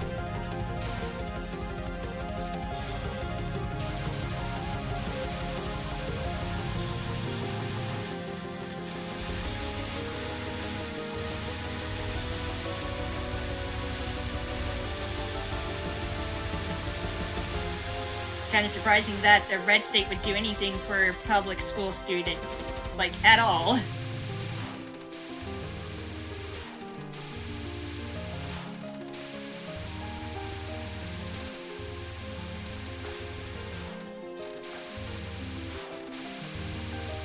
Coach Sana A coming in.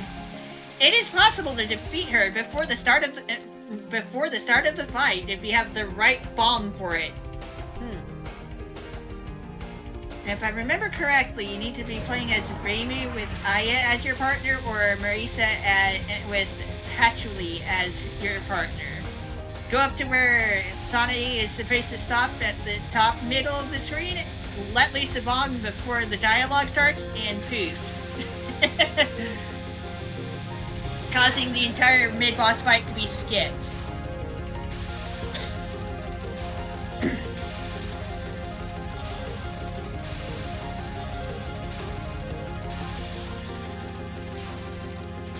Oh, jeez. Yummy. What's up? Now, when are we going to talk about gun control? Right, summon pitchforks and torches out of their asses.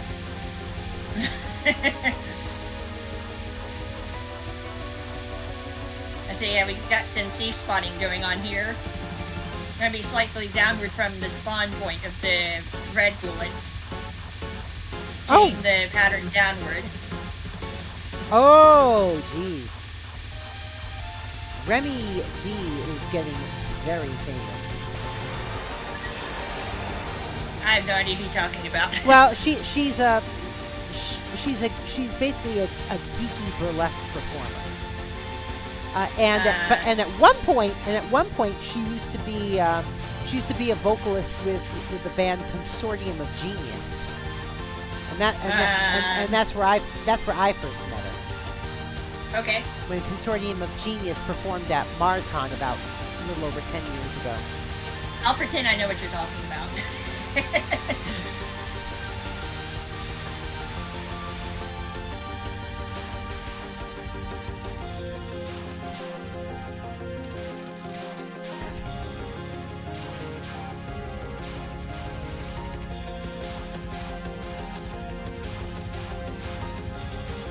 Also, last remote is the stage theme for the extra stage. And then we get into Heartman's Yokai Girl. Komeiji Koishi, a Satori, the younger sister of Satori. She's, like I said when we were going through Hopeless Masquerade, Koishi closed off her third eye to get rid of her mind-reading ability because she didn't like being hated. It kind of also shut her mind off and gave her the ability to manipulate the subconscious. Which is its own kind of ludicrous ability. Yeah. She is basically undetectable if she randomly feels like setting up her my problem field. Although if you're aware of her existence as Satori's sister, you might have a better chance of seeing her. Also, kids can see her, kind of like an imaginary friend, sort of.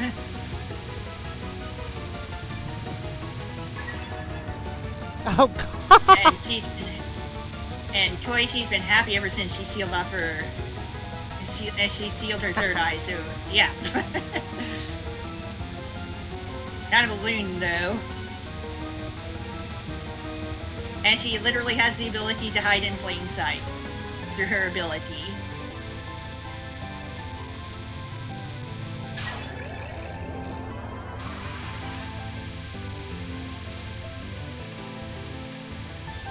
We had ancestors by your bedside. We had Tanmaki Paranoia. Time to release the Eid.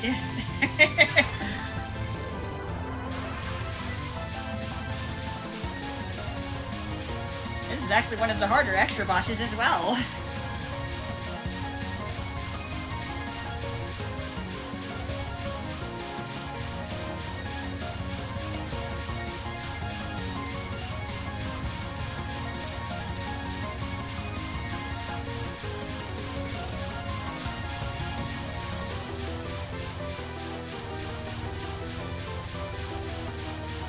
And talk about strange music. I love it though. I really like this theme though.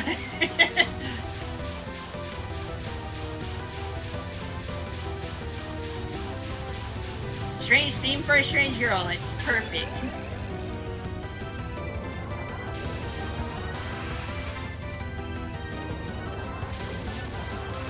And now for Suppression Super Ego. Coming up.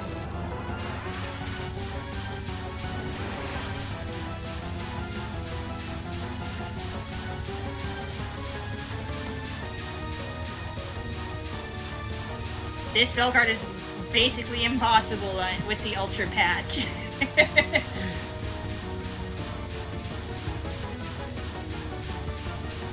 Yes, Ultra Patching these games. You can double up the bullets and have slower extra bullets happening. It's like, kind of ludicrous.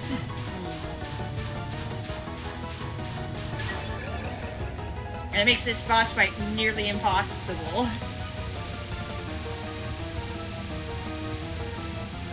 And we get a Yokai Polygraph, which is a timeout spell. Yeah, we're just gonna have randomly have a one of those timeout spells, a survival spell in the middle of the boss fight, which has some odd consequences regarding the next spell card after this, and it's a spell card bonus counter.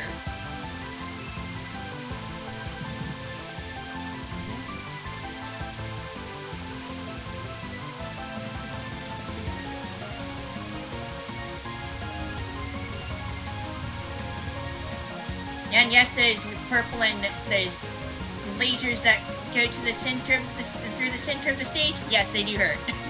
Or maybe they don't. I know the bullets do. I think someone's actually flown through those lasers before with some really clever tactics, but yeah, people tend to not do that, since the bullets spawn on the lasers anyway. And Rorschach and Danmaku, which for whatever reason does not lose its spell bonus over time, and can in fact be caught without shooting.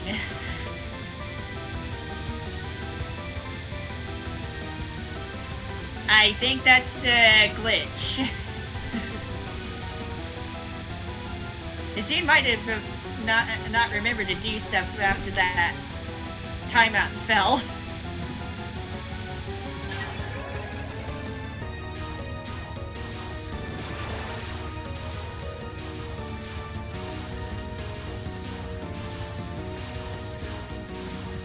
Rekindled. The embers of love coming up. At least that's the spell card name that I remember for English. It takes 2 uses of your spell card attack to get rid of these hearts. Yes, the Koichi and her ridiculously durable heart bullets that shoot things out behind themselves or whatever. Yeah.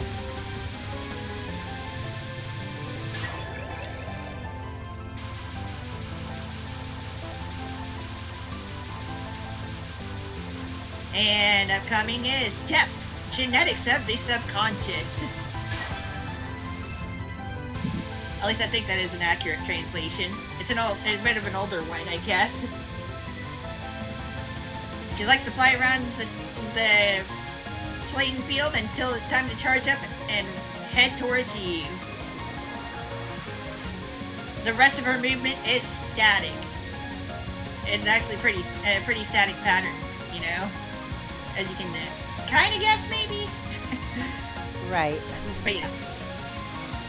And then for another survival spell, because that's pretty standard to have the next to last spell card be a survival spell. Philosophy of a Hated Person.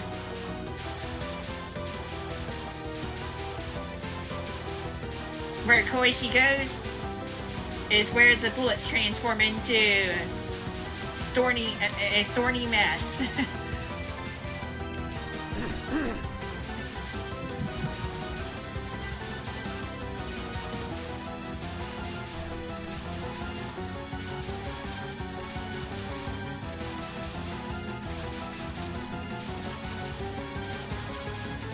Also, this is the last game where this extra boss has their own portrait as part of their spell card background.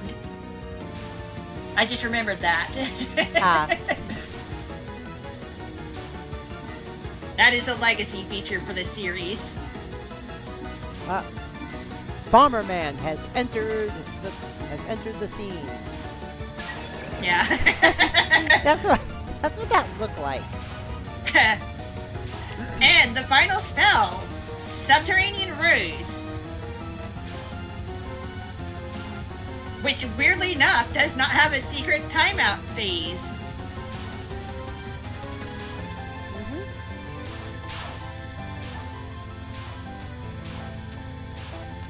Yeah, most of the final spell cards will end up having a hidden timeout phase where if you wait until there are like 30 seconds left, it will get extra crazy.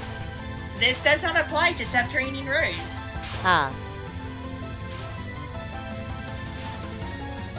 So you can wait on whatever phase you want and it'll just stay there. As going through the phases is also damage based for this one. Or, that's actually how they tend to work, yeah. It's usually damage based until you wait too long and then it gets extra crazy, but yeah, this one doesn't do that.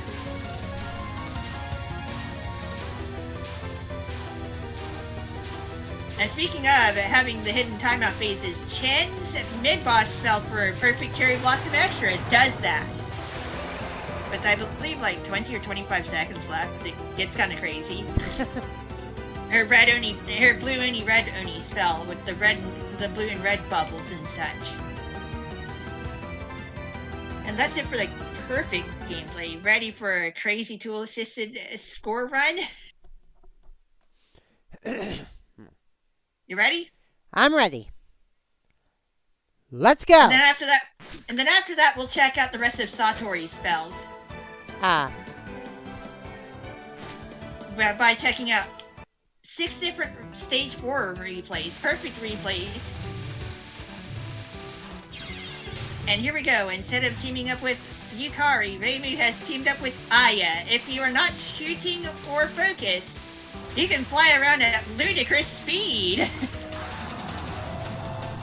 You can actually fly fast enough that you can fly through smaller bullets and not be hurt. Prepare That's how fast for you can go. ludicrous speed. Yes.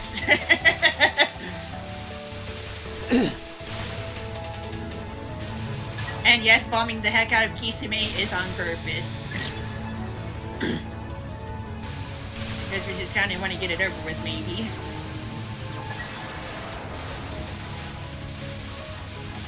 It's like, prepare for light speed. No, light speed is not fast enough. We're gonna need to go to ludicrous speed.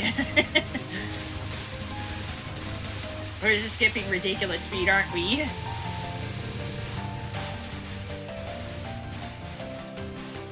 Whoops. What's up? No, I accidentally hit a video on my phone. Hey, Fudge, what's going on? Don't hit the video. It didn't do anything to you, Emmy.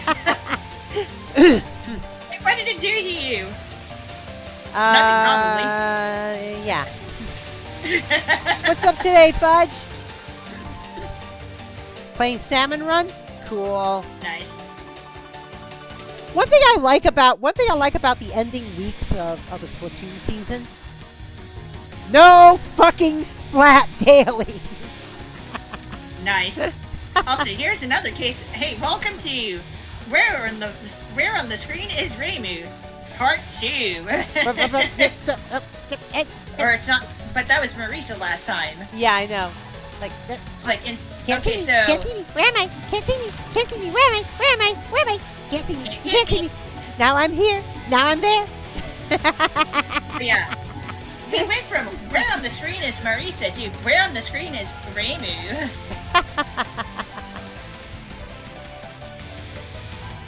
And no, I will tell you right now that there is no counter stop with this replay. It does get pretty high in the score though.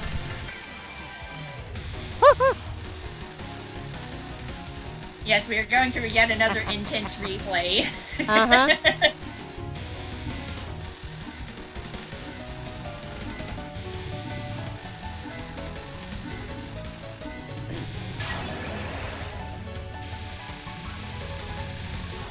If the bullets have not been fully projected onto the screen yet, they have no hitbox, which is why the safe spot strategy works. The graphics form and then the hitbox is formed. Something like that. Sounded ridiculous.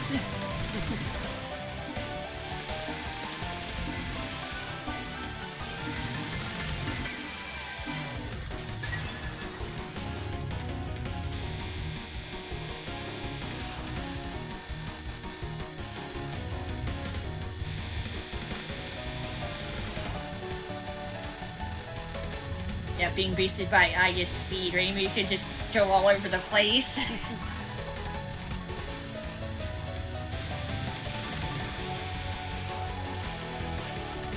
Aya with the power of fast. Oh, and also wind, I guess.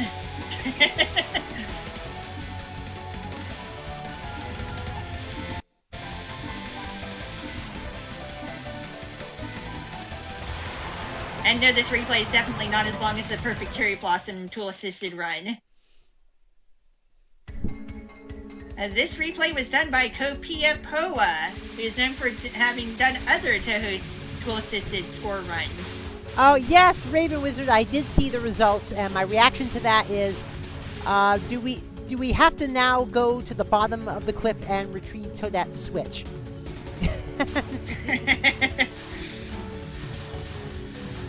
Aw, Monica City Roll posted pictures of her kitties. I see. And one of them's a blep kitty. One of them's a cute little blep kitty. Cute. If it fits, I fit. Blep. Yep.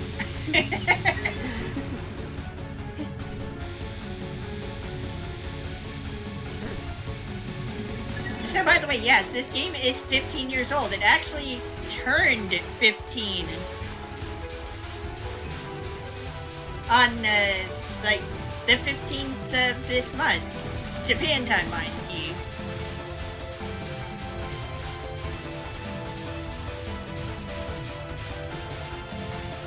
So we're actually getting to have a relatively accurate anniversary celebration for this one.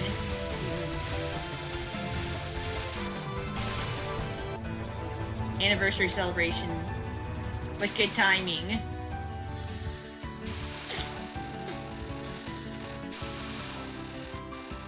Now this game's been around for a bit.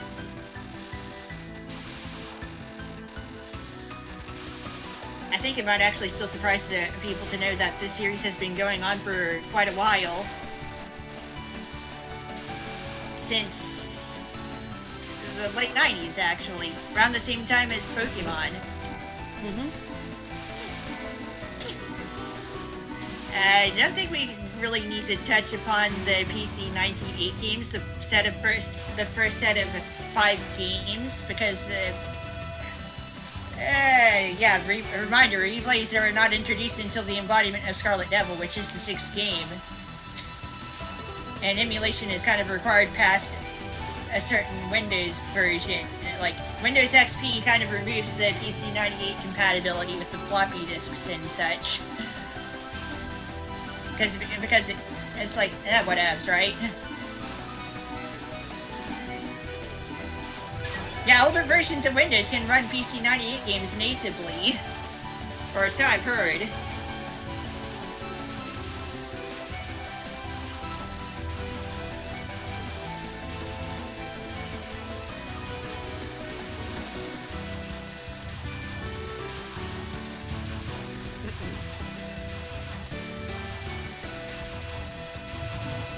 And I think those games will never be re-released ever. At least not officially. I mean, there's one person that made unofficial remakes of the really old Touhou games. Yeah. The same guy that ended up taking over Lanning Project, which is inspired by Touhou as we know it. A guy that refers to himself as Jinx, capital J, lowercase y, lowercase n, capital X. Basically the same as the Pokemon name. And instead of Lunatic, that game series has Unreal, and it gets ridiculous. And you got, I think there's an easy extra mode, then there's regular extra, and then absurdly extra.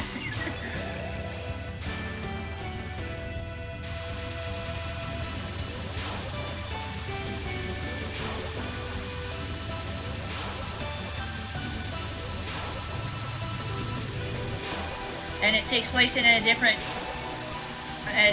sort of world kind of thing. They are not Touhou fan games. They're just inspired by Touhou Project games.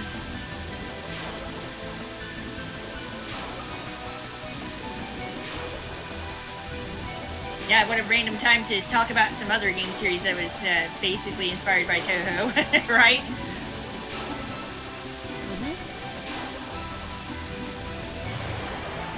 Will I ever get to them? Probably not.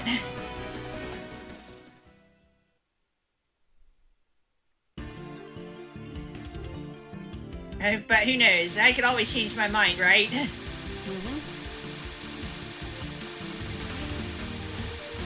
Yeah. But just note that I have zero experience with those games.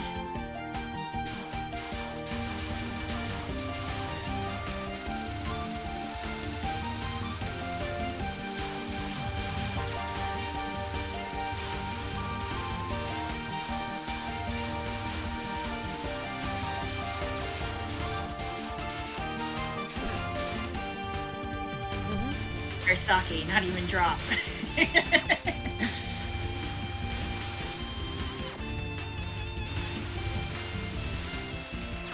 Can't catch me! Can't catch me! Yeah. Reimu, can't catch me! Can't catch me! I guess we can interpret it as that. Whee!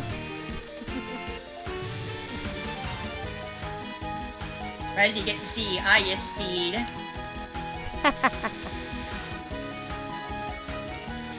You thought for sure Love would win, Raven? Yeah, me too, actually. I thought that 2 of the categories that Money won, I thought Love was going to win. I thought Love was going to win popularity, but just barely. Well, I mean, I know Japan was heavily voting for Money, but I thought that a lot less of a percentage of Japan would vote Money than the West would vote for Love, and I was wrong. Oh well. And the few Hololive members that I saw actually doing Splatfest activities, Aki Rosenthal, Iris, and Shiranui Player, they chose Team Money. Oh, jeez. Oh. Yeah, because I was going by previous Splatfest, because Love had popped in Splatoon 2, which ran the fest in North America. Money versus Love. Love won popularity by a huge margin. In Love versus Money in 2015 in Japan, Money won popularity, but only at 53%. So I thought it was going to be like a mayo versus ketchup situation, Right. Because Japan more heavily voted for mayo than ketchup, so mayo won popularity in Japan, but ketchup just blasted through popularity in the West and ended up taking popularity overall. Alright. Yeah. And it turns out that past activities were non-predictive. Yeah, so that's what I thought was going to happen with the popularity of this last fest too, and I was wrong. And there you go. And I also thought Love was going to win Tricolor. I literally only got mirror matches when I did Tricolor, by the way. Oh, I had some non-mirror matches. I even had a few Tricolor matches as Tricolor as it was meant to be, with us defending and the other 2 attacking. Yeah, I heard. I had your stream going on in the background. Oh, okay. But yeah, Tevin and I, we only got mirror matches. I guarantee there will be no mirror matches in Minifest Tricolors. Alright. Well, since you have control over that, yeah. Yeah.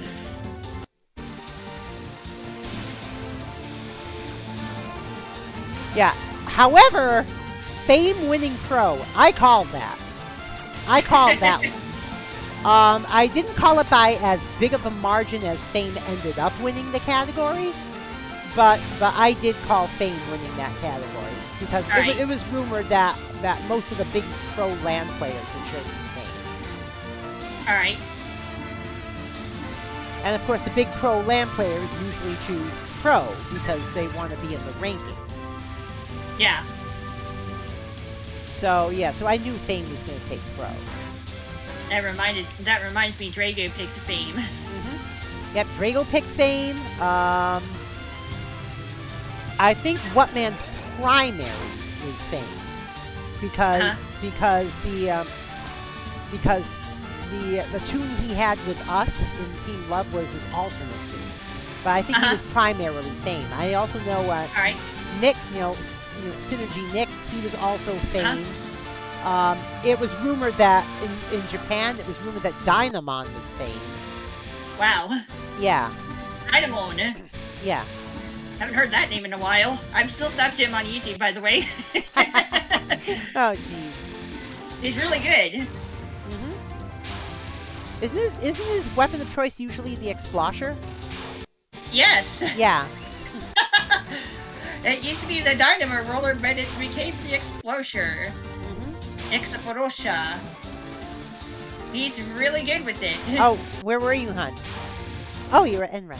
Oh, okay. Yeah, Dynamon.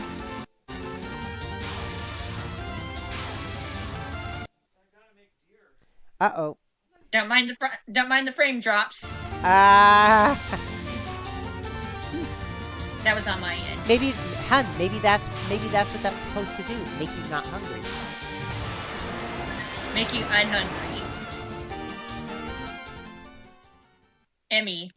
Oh, well, Dana's on a new medication to help suppress her appetite a bit.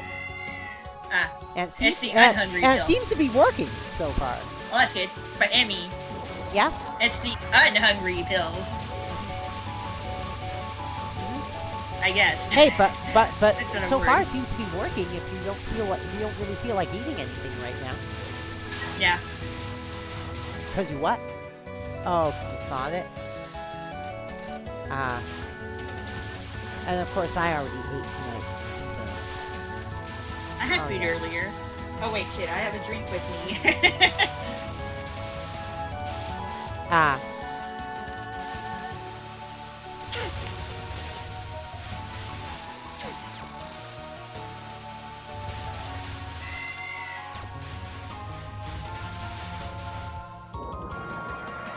Oh, yeah. Yeah. And that way the other one could live in your car. Oh. Oh, okay, I get it.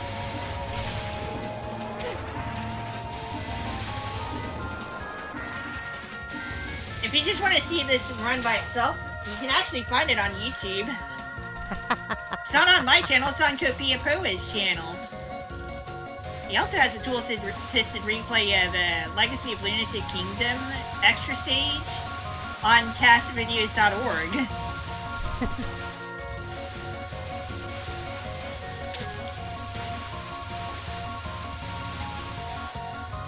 No one really tests these games quite as well as he does for score, though. This is pretty amazing.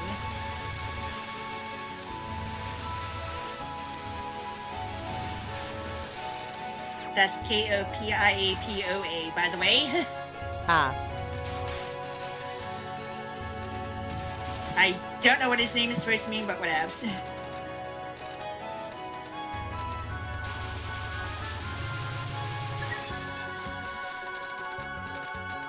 Alright, prepare yourself to see some different spell cards aside from the very first one.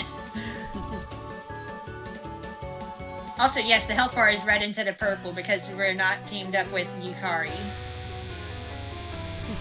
Purple because Yukari is literally a word for purple. And that's just her color choice usually. Sometimes she has purple eyes, sometimes she has yellow eyes. She can do that because of her ability to manipulate boundaries. So yeah, shrug.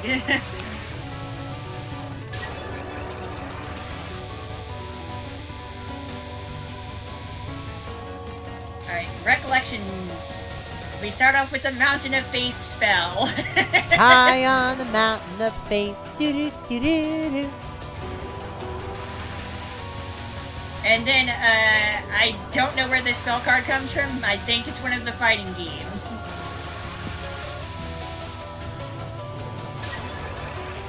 And then another fighting game attack. Oh my god. So many people have signed up for Riptide that it's the largest Splatoon LAN in... It's the largest... It has the largest Splatoon LAN event in the Western world. Holy In the Western shit. Mini world. Holy shit! Unbelievable!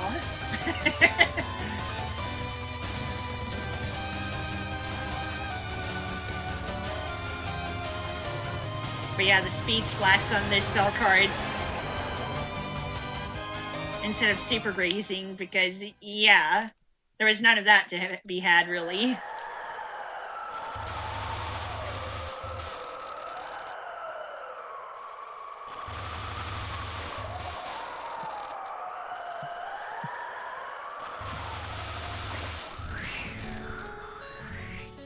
Dom says, I mostly only got matches against Love. I barely did Tricolor because of all the mirror matches in that mode.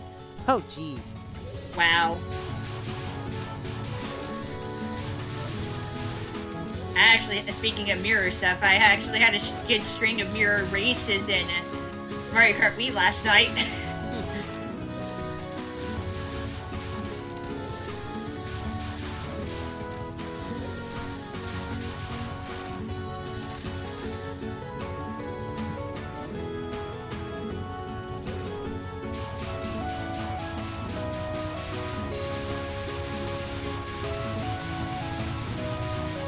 Crazy how it's actually safe up by the cat in this mess.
Coming up, where we'll be passing 100,000 grays.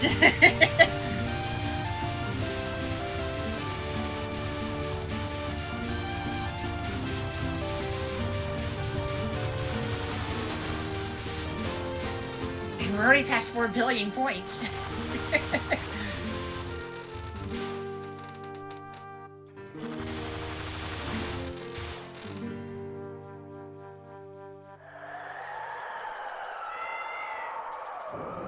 Bullets trying to fire. They have their sound effects played, but not being able to actually shoot out because it's too close.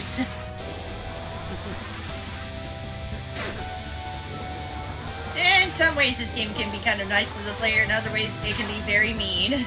Yeah.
Don't try this at home. Or anywhere, actually. Flying through the spirit spiral, the spinning spirit circles. No, don't do that. Don't try that.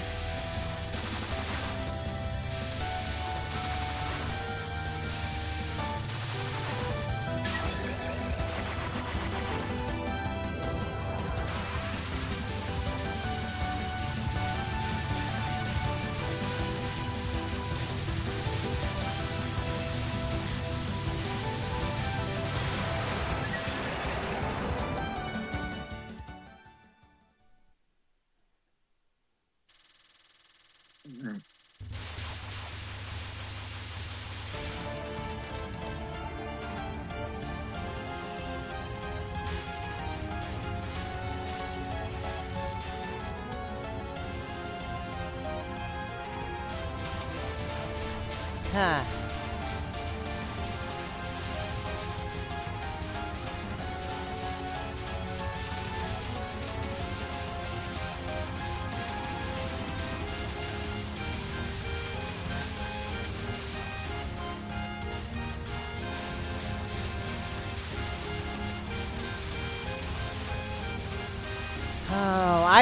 Oh, I hope the new season trailer comes out tomorrow morning. They usually put it out on the 16th of the month before the season, so. Oh, we'll see what happens. There's only one thing though. On the final week of August, I want to shift Take It Easy Day from the 31st to the 30th. Okay. Because on the 31st, I want to play the new season. Okay.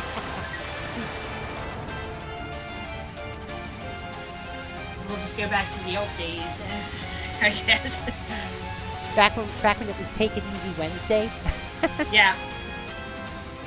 I forgot why I switched it to Thursday. World of Warcraft Wednesday. Oh, yeah. Which no longer And then Star exists. Trek Online. Trek Tuesday, yeah. Hey, Saint Samaya, welcome to the stream. What's up? I remember that also being a thing, but yeah, World of Warcraft Wednesday was a thing. That's why. Yeah, and then Blizzard management decided to shit the big one. And Oh boy. yeah.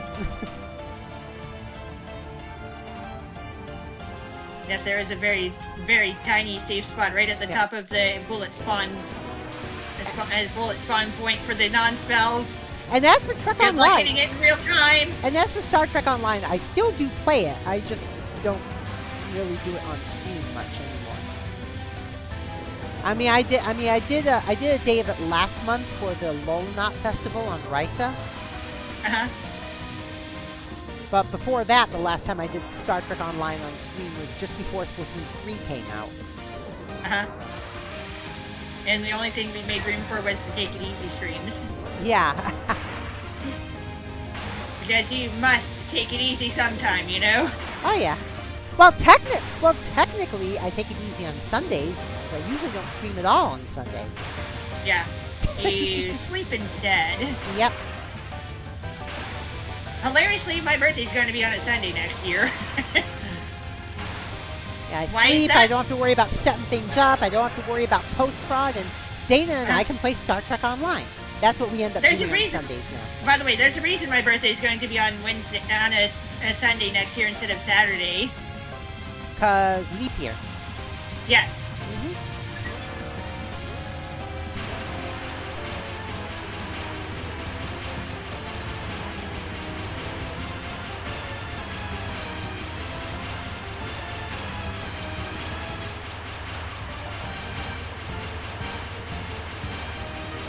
Yep, Reimu's tiny hitbox. Here we go. Wow. Yes, Samaya. You've gotten into Toho recently? Cool, let me tell ya. Nice. You want to talk Toho? Howdy. She's right over there in the other corner of the screen there. Because Rocco's the one who's actually playing right now. I'm not playing either. This is a replay. Oh, well, yeah. Okay, yeah.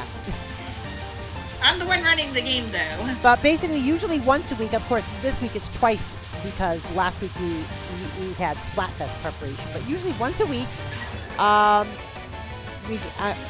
Rocco and I get together and she shows us a game that I normally wouldn't stream.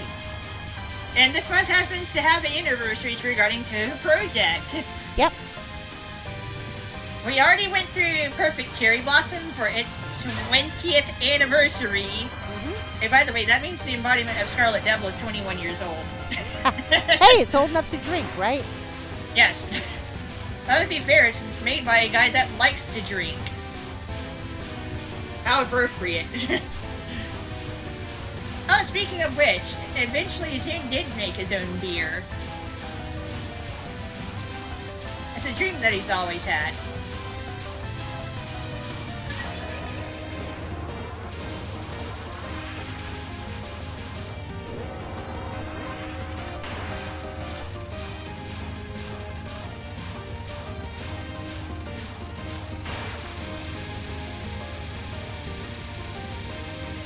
Party Yeah, in this the game just...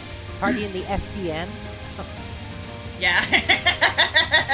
Scarlet Devil Mansion party. Yes, let's go. But yeah, this game just turned 15 years old.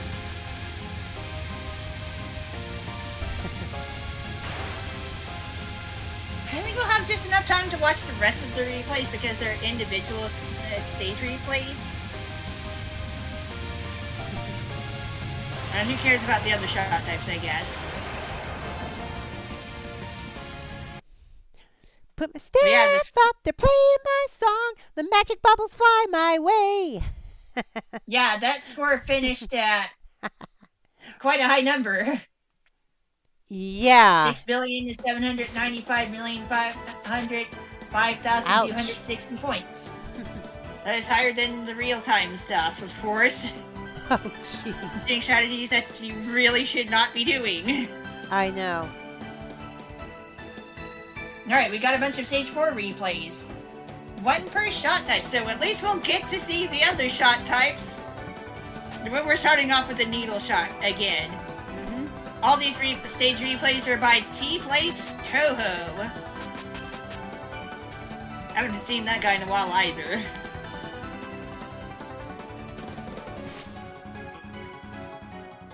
But we're doing this to show off Satori's spells.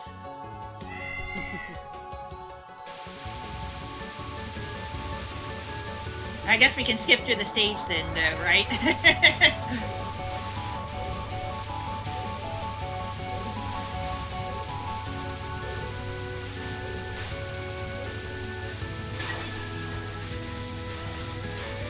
Ludicrous speed, right?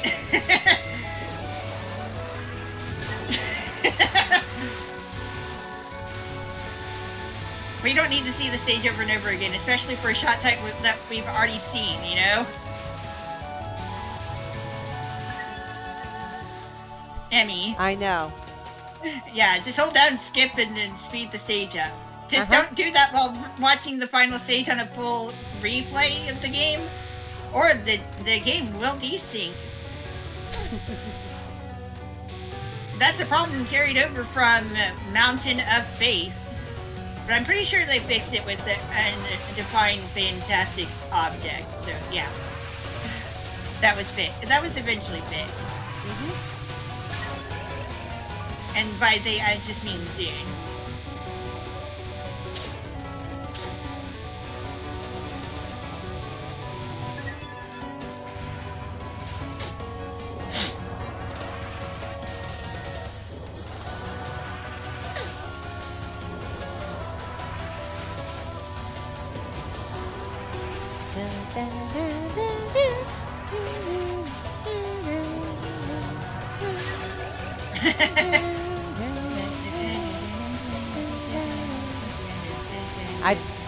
Samaya says, I've beaten Imperishable Knight and Perfect Cherry Blossom, but I can't quite beat Toho 6.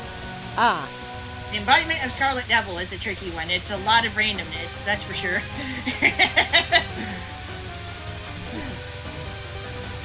Imperishable Knight is my favorite game, by the way. We played through that last year because reasons.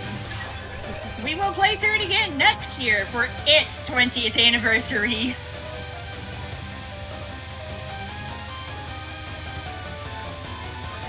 Oh my goodness. Okay, there's that boss fight taken care of, I guess. What's up with the lack of save spot? Who knows? We got that final spell card that Satori used. If you park yourself right by her feet, you should be safe. Come on. What's up? I don't want to tell you. I don't want to tell you, Ronco. You'll get angry. Okay. Basic. Basically nothing. Yeah, you do realize this is Ronco's favorite franchise, right? Yeah. One of them, that's for sure. This is one of my favorite franchises. She was ridiculing what she was seeing, that's all. She's making fun of the character art. I'm not gonna lie, that's not the best character art we've ever seen. Well, Zane tries his best. no, it's not that. It's just that she's into a top-down shooter called Geometry Wars. Okay. Yeah. Toho's actually pretty old, by the way. Yeah, I know.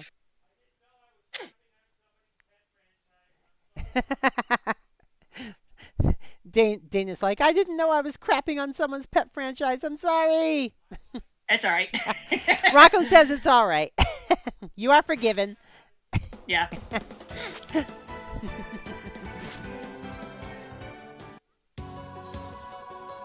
Okay, time for the homing shot, which actually does trample damage. It continues. The homing bullets deal damage continuously as they are on top of the enemies. The aiming sucks though. Yeah.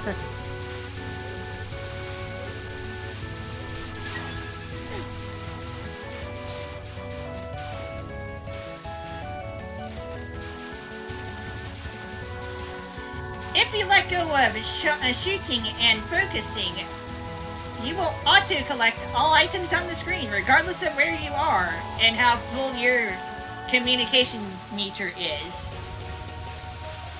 I guess the best way to describe Touhou to a layman would be think of a magical girl top-down shooter. Yeah. Yeah.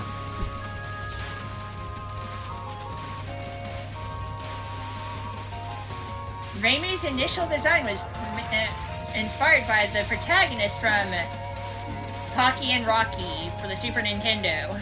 Oh, jeez. Or Kiki Kai Kai in Japan.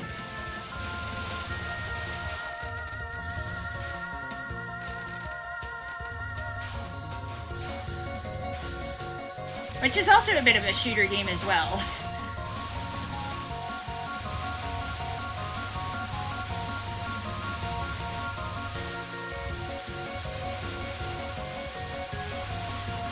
But yes, welcome to Bullet Hell, right? Yeah, I mean, unlucky. Bullet Curtain.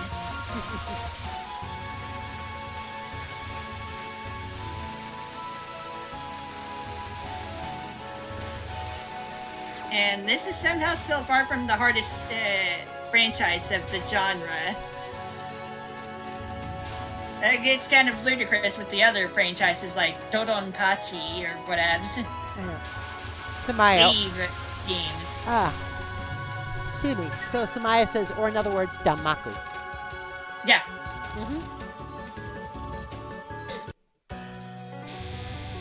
But yes, this is the weird series with the spell card battles, where aesthetics actually kind of matter for whatever reason.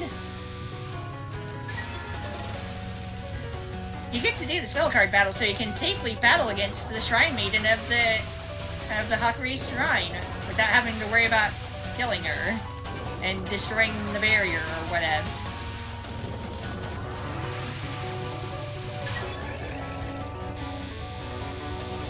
We get the blue health bar because Suika, I guess. Ibuki Suika.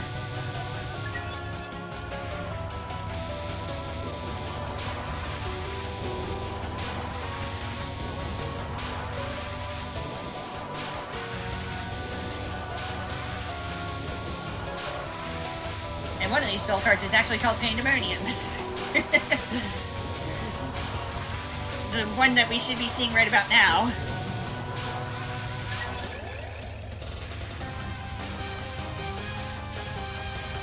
Interesting thing is that Suika is in both the Shoot the Bullet and Double Spoiler, which is only a thing for her. Oh God. I'm seeing What's this. that? It's kind of a Star Trek trans rights meme. But Kirk, trans rights because it's cold. Picard, trans rights because it's no hold. Janeway, trans rights because I said so. No, there's more. Archer, trans rights because we're not a backward species. Saru, trans rights because it's compassionate. Cisco, trans rights, or I will kill you myself.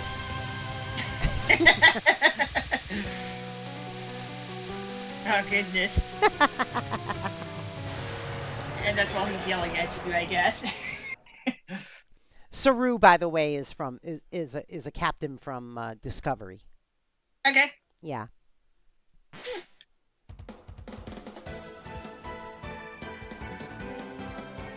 Okay, time to see this stage being played with the shot that we saw in the tool assisted run, but without the silly shenanigans.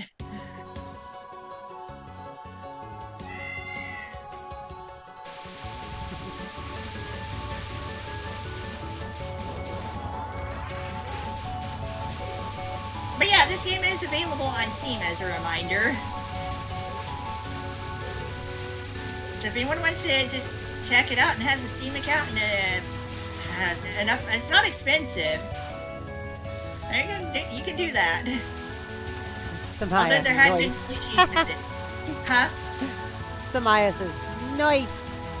Yeah. Yeah, Phantasmagoria of Flower View and Onward are mostly available on Steam, aside from like the fighting games. Mm-hmm.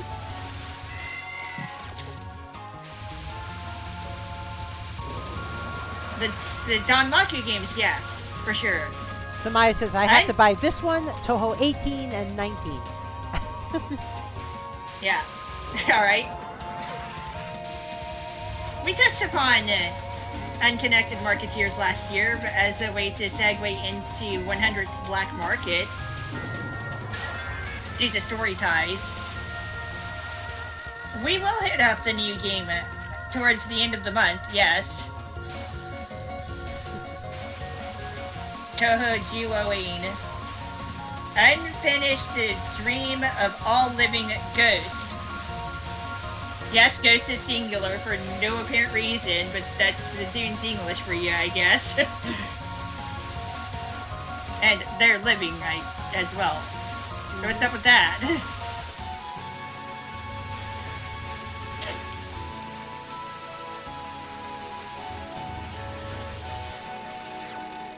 But yeah, the Danmaku games, starting with the Phantasmagoria of Flower View, are available on Steam.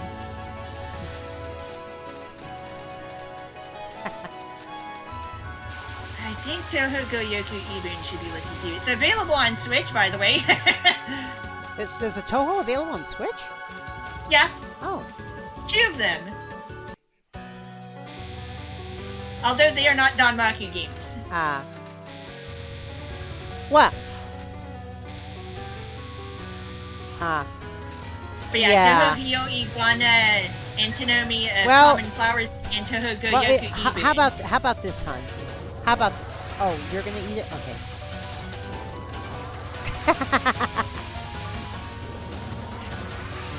Yeah, what was that game? Oh, is it Unconnected Marketeers? Yeah. Yeah. That's number 18. Yeah, it's just every time I hear that name, for somehow my mind goes to the song "Professional Griefers" by Professional Griefers by Dead Mouse and Gerard Way. And all I can think of is a note to the bosses. We like to shoot, but Marisa's faster. Oh, goodness.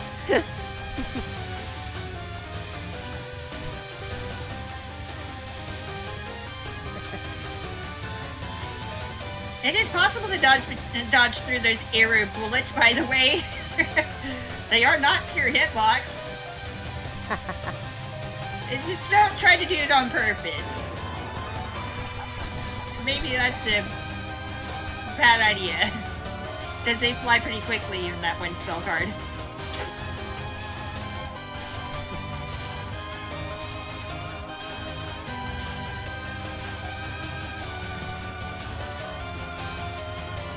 Alright, we've got 3 more replays after this, by the way.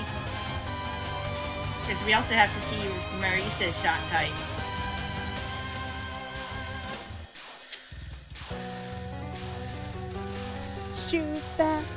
down XYZ.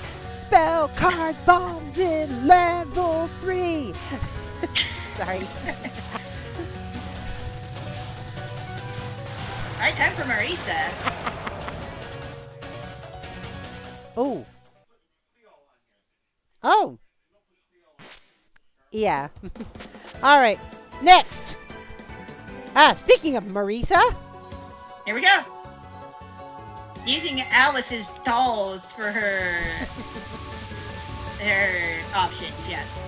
Also note that her power level is at 8 instead of 4. Oh, hun, I don't know if you heard me talk about this. I mentioned it on stream earlier. I saw this trans rights Star Trek meme. It basically goes through how most of the captains would say trans rights. Kirk, trans rights because it's bold. Picard, trans rights because it's noble. Janeway, trans rights because I said so. Archer, trans rights because we're not a backward species. Saru, trans rights because it's compassionate. Cisco, trans rights or I will kill you myself.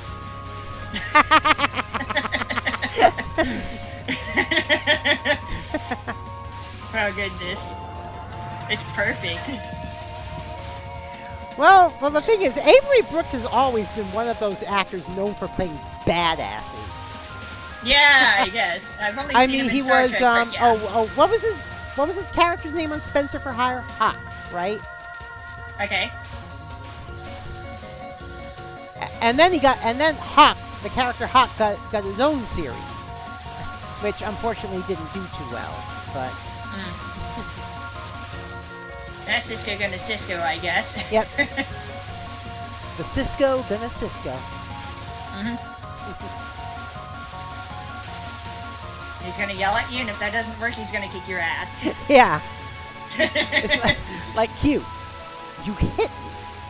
Picard never hit me. I'm not Picard. Right. Data says everyone wants to hit Q. Yeah.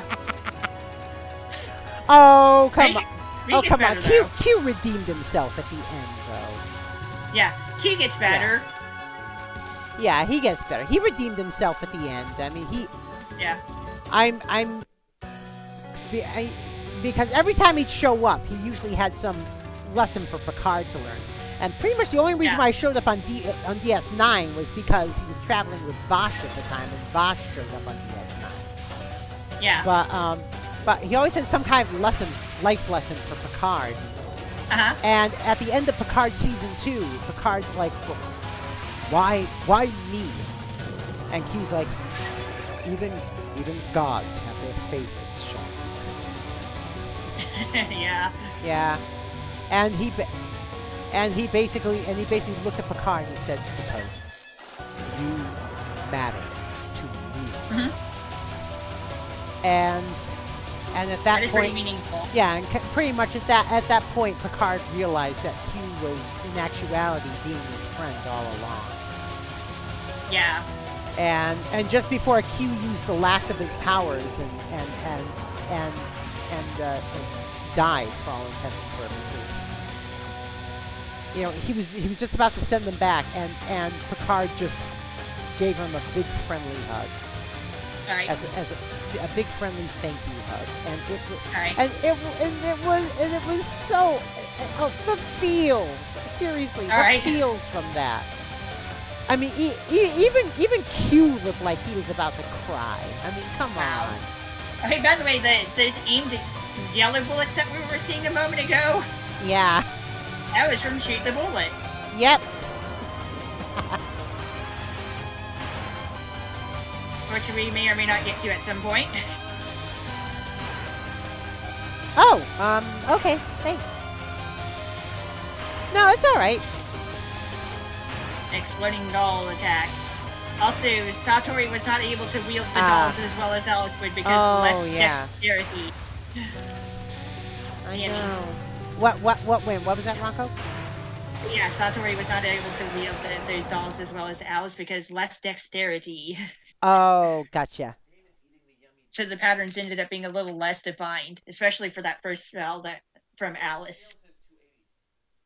Oh. Yeah. Dexterity matters. Yeah, Dana's cooking up some deer meat. All right. And she's lamenting that Next shot. she's lamenting, I'm running out of Bambi. Also, next shot. Next shot. It's basically 5 shot types in one. Tap, focus, and shot at the same time. The swap between fire, water, wood, metal, and earth. Yeah. They shoot in different directions.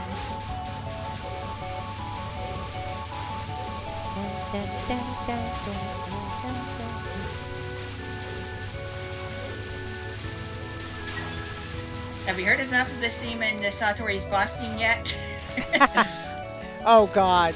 Star It's Trek. good music though. Star Trek drinks of choice. Picard. Coffee is disgusting. I will drink the finest leaves. Janeway. Tea is just pompous water. Real adults drink coffee. Although that changes in Prodigy. Well, if you remember, on Endgame, older Janeway was drinking tea, and younger Janeway was kind of like, what? But however, in Prodigy, Janeway's like about, when did that take place? Janeway's about, like 5 or 6 years older than she was at the end of Voyager. And there's this scene. She goes in front of a replicator. She just hangs her head down, sighs, and says, tea, chamomile, hot. All right. And then, oh goodness. and then she gets her tea, and people are looking at her, and she just says, doctor's orders. She wants her coffee so badly. Although there is one more captain in this too. Pike. Sometimes I add rainbow sprinkles to my hot cocoa. All right. Oh, Captain Pike is awesome. Captain Pike has become my new favorite captain. All Seriously. Right. Okay. There's a reason. There's a reason why he's nicknamed Captain Dad. I mean, come on. Okay. I mean, probably even more so than Cisco at this rate. Wow. That's And, saying and something. Pike doesn't even have a kid. That's saying something. Well, it's because he also ends up being kind of a mentor to all his crew too. Not even Kirk could say that. Wow. It's unfortunate that I haven't seen more Star Trek stuff then. I know. It's too bad you're not. It's too bad you're not able to get Paramount Plus. You know. That's what I was, I guess. Yeah.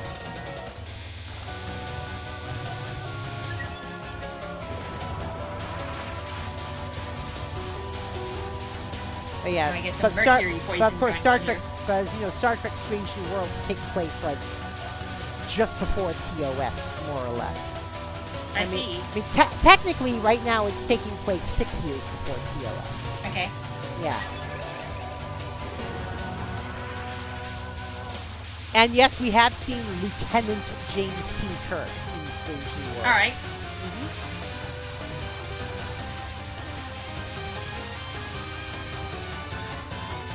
We've seen, alright, so we've been seeing only embodiment of Scarlet Devil spells for these shenanigans. Also, Philosopher's Stone looks so much nicer in this game than the embodiment of Scarlet Devil because of the themed bullets. Unlike in the original version of the spell. So yeah. Satori giving the spell card a bit of a visual upgrade, so that's pretty nice. Right, one more replay. And I guess I'll just mess around a bit then. Mm-hmm.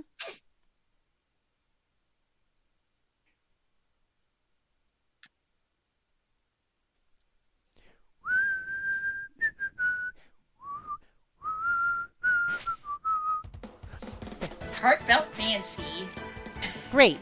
You got a Toho song in my head. I have a Toho earworm. Yeah. I do like this theme though. It's a really good one. I know.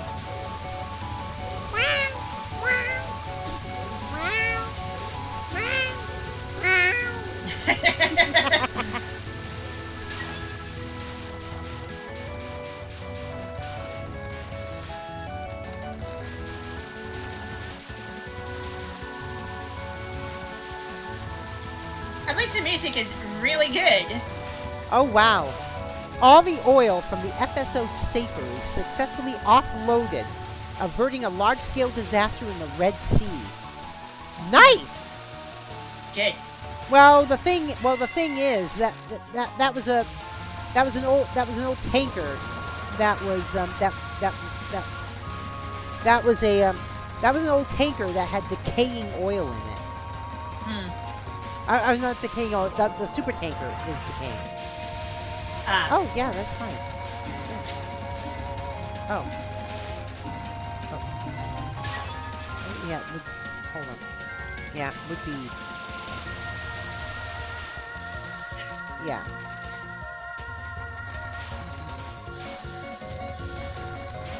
Oh, hey, by the way, I have some news. Yeah? I found a way to add replays to Marine Benefit. Oh, jeez. Yes, the replay patch is actually a thing, and it turns the game Chinese because yeah, for no reason. Oh, nice.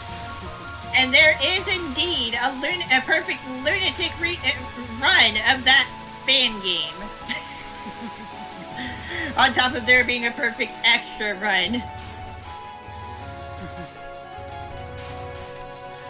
It is a very weird game. Just gonna say that much. Dana gave me a little bit Tohokai here. Kaido. Marine Benefit. One of those games that tried to jump on the bandwagon of Toho 13 allegedly going to be a water game because elemental theme patterning, I guess, but No. nope. Divine spirits. Divine spirits. Divine spirits. There we go.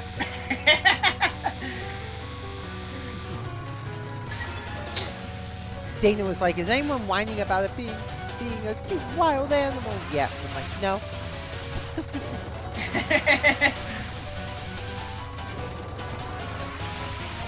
I did actually get to celebrate 10 Desires' anniversary a few years ago. Or a couple years ago, actually, but yeah. Before we started doing this stuff.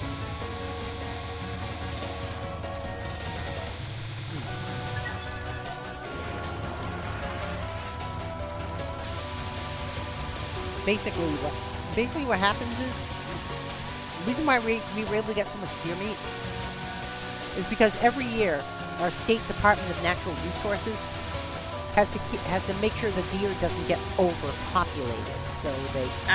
So they cull some deer, and then they make the deer meat available. All right. Also, Mountain of Faith spells, by the way.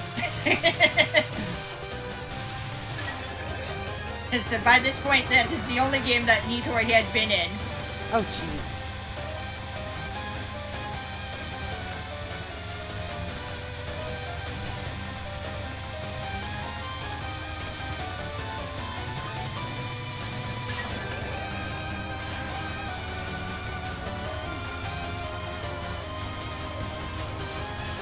And actually be relatively accurate to the Mountain of Faith spell.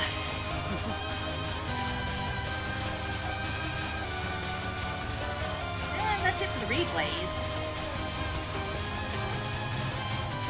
Now we have a little time left over to just mess around, right? I guess. Yeah, we got about maybe 15 minutes or so. 15, 20 right. minutes. What do I want to do? Maybe demonstrate some of that elemental magic then, right? Sure. Oh. What stage do I want to do it on? Probably stage 4 as well, right? Probably, yeah.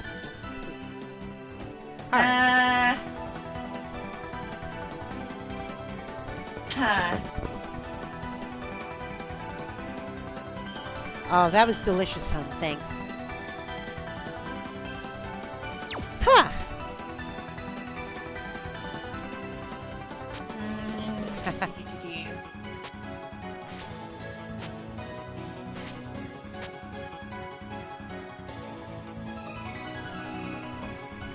Oh, yeah.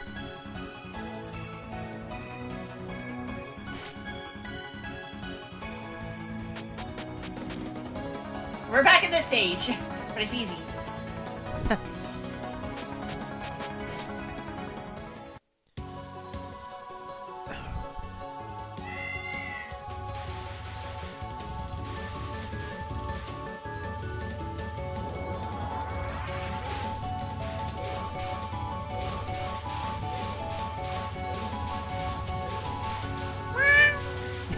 Dom.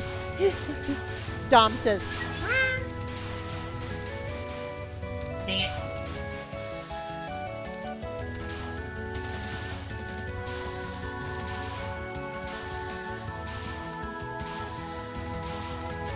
Dang it, I keep getting splatted.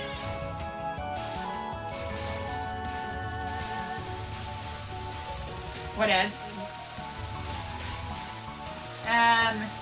Well, that was fun.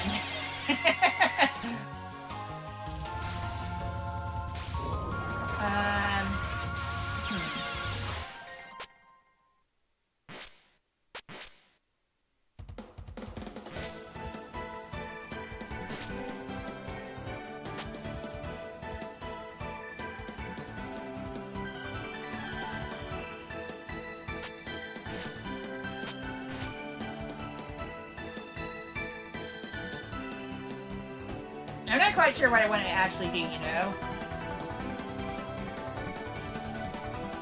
huh.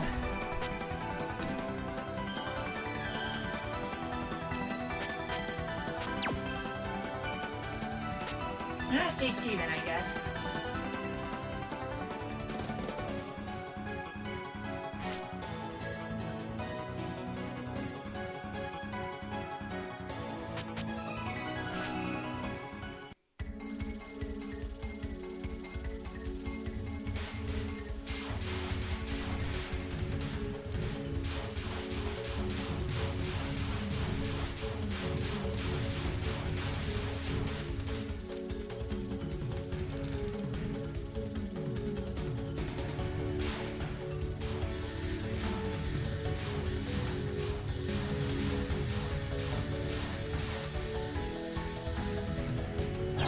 God. Ah.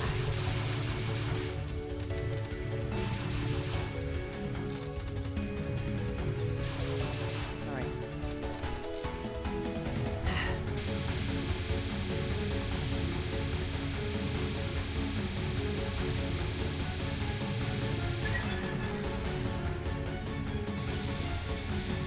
I really like the shot type, by the way, just because of how flexible it can be. Ah.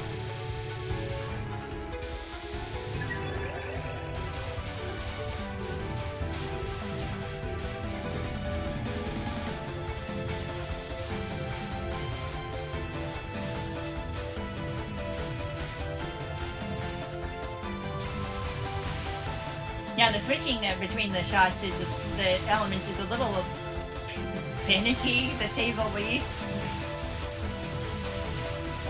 But it's fun.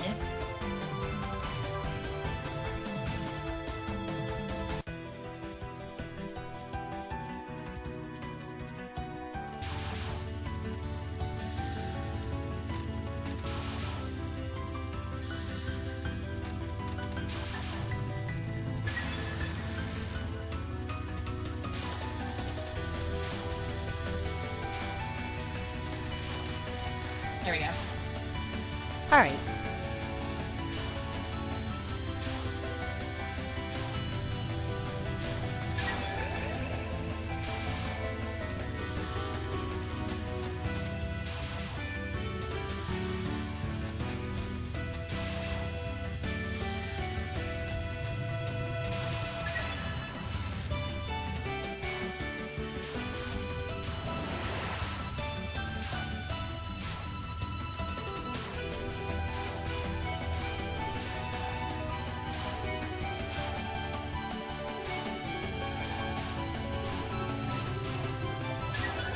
Huh.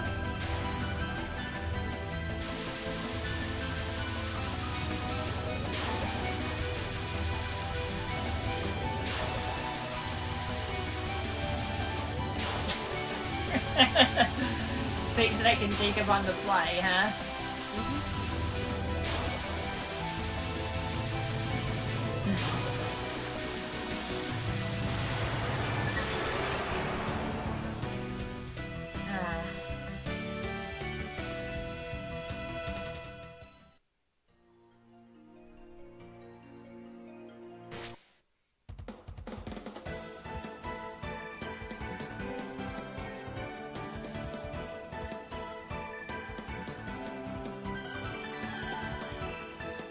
Okay, I'm gonna try. I'm gonna try it. I'm gonna do this. I'm gonna play the lunatic.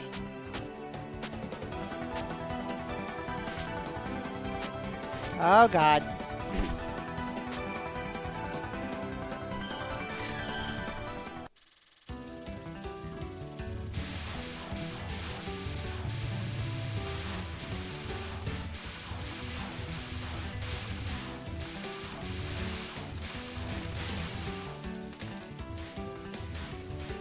Ah.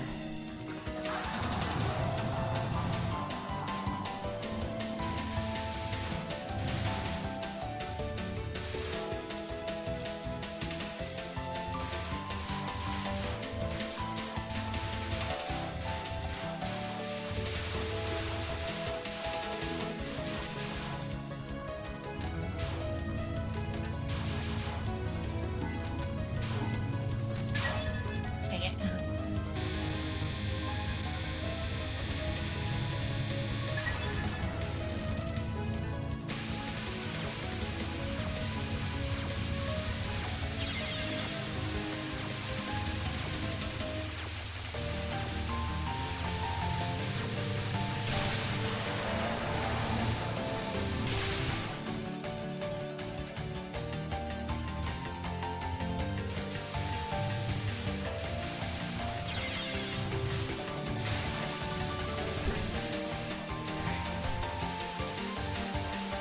Whatever.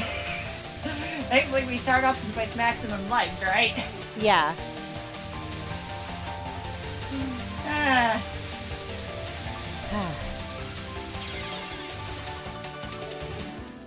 Ah, dang it, I'm just throwing my lives away, that's it. Hey! Crazy to think that once upon a time I was able to get a perfect clear of this stage. Right? Poor Reimu. Yeah. Putting it through all this like this. Eh. Dang it.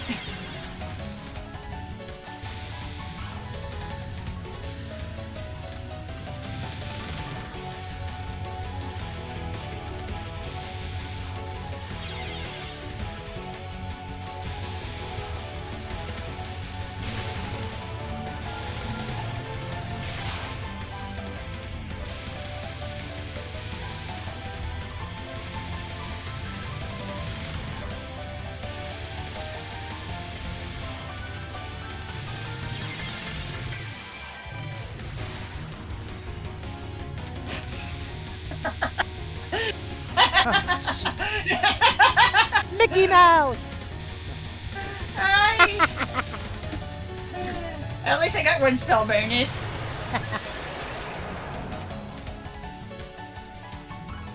I can do something on Lunatic. True.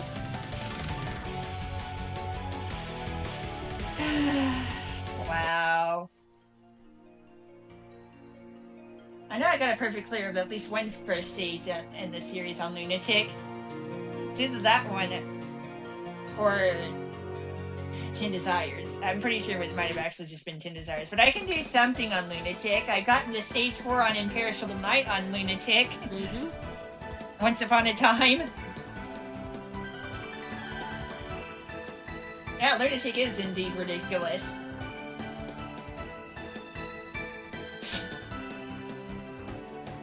Alright. I'm just gonna mess around with extra for the rest of this, you know? Huh. Extra stage? Yeah. Alright.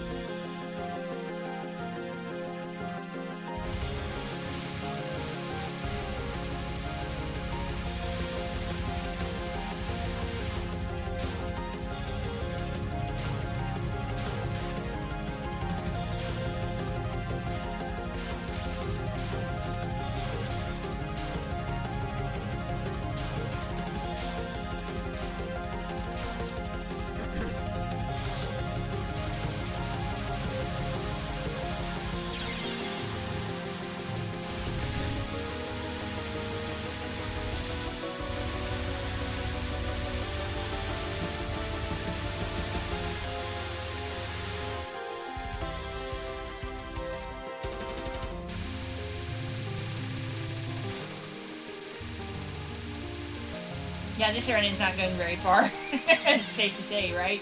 Oh, jeez. Don't allow yourself to become trapped in common sense while you're here.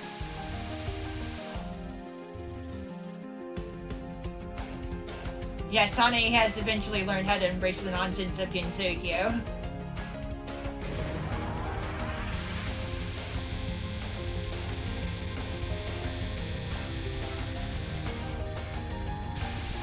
I got a spell bonus, by the way.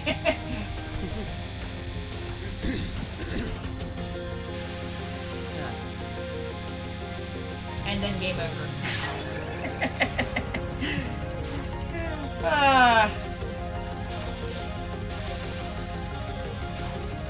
And we're trying again.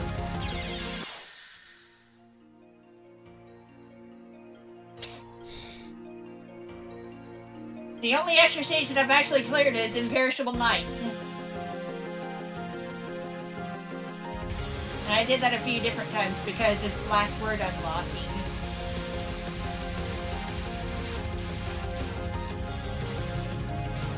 And we're already gonna restart.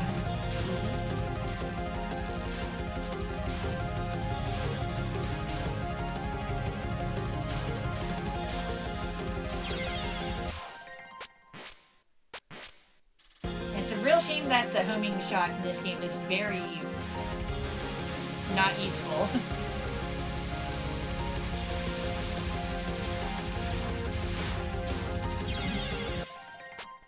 Alright, well, it is getting to be that time.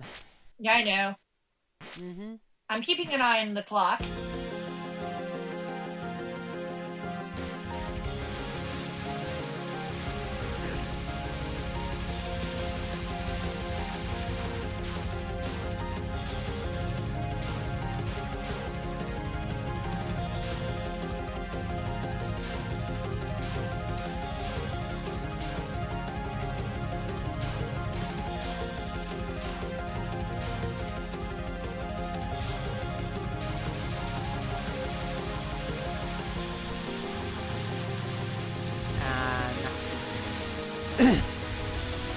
Part of me was wondering if anyone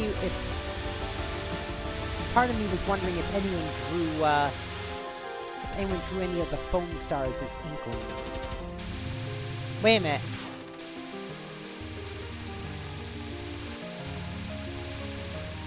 Oh, there's someone who drew up foam star as an inkling.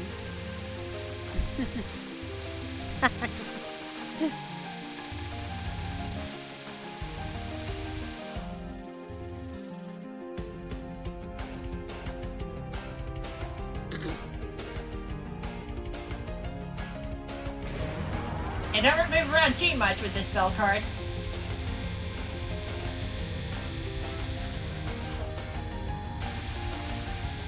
Be careful.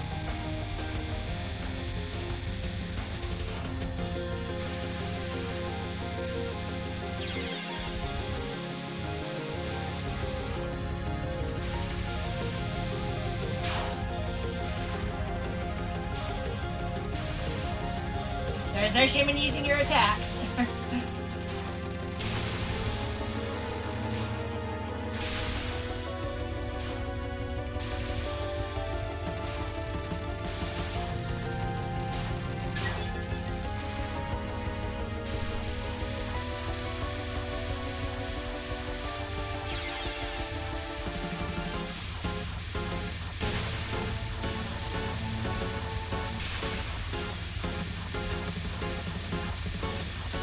I nailed the safe spot, by the way. Nice.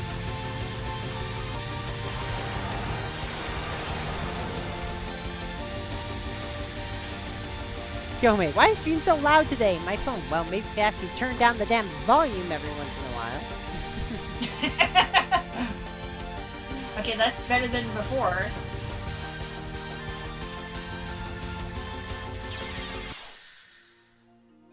Wow. Again, right? Yeah. I guess we could. Give it at least one more run, right? Hmm.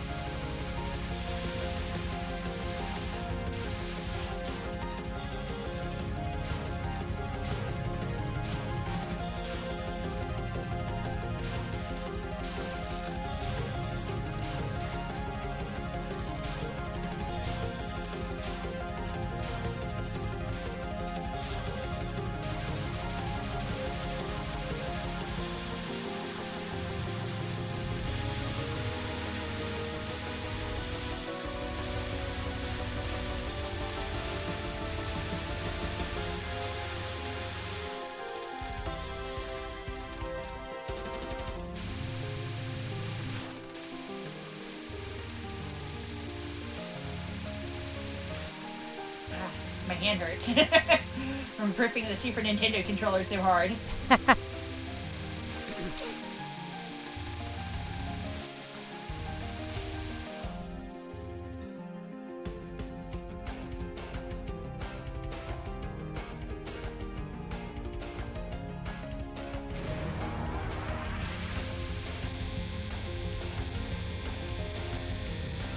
Shit.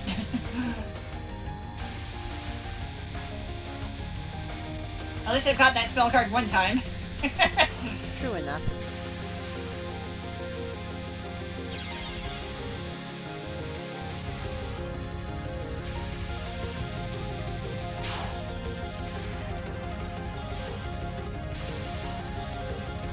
And then I caught Miracle Fruit. Oh, jeez.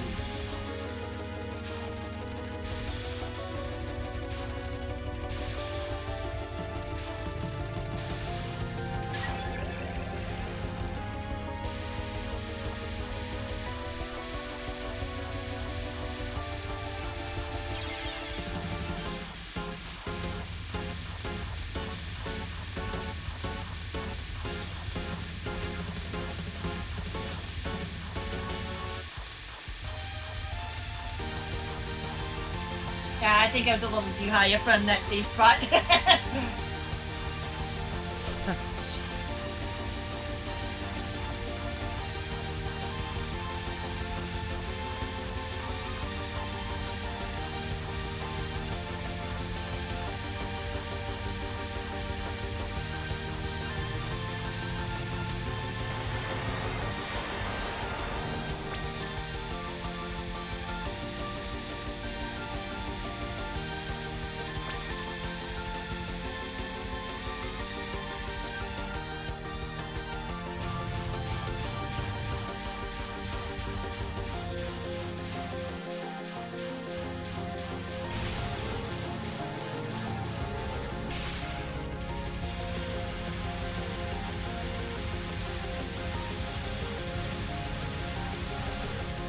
Did you take your meds? I was reading something. I can't remember that much, and you took your meds.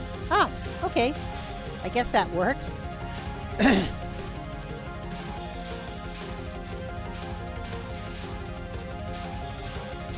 Alright guys, guess what it's time for?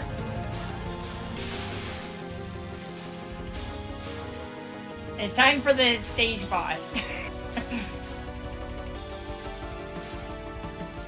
I don't think I've ever legitimately fought against Koichi before, so we get to see a little bit of her, right?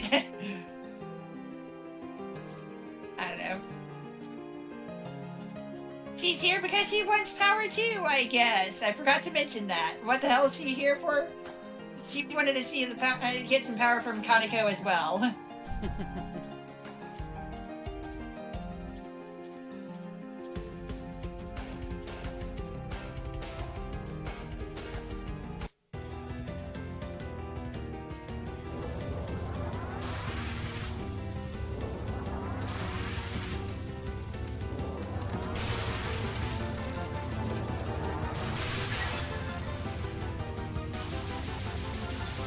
Game over. I forgot to move. Oh no. That's it. We're done. Yep. Huh.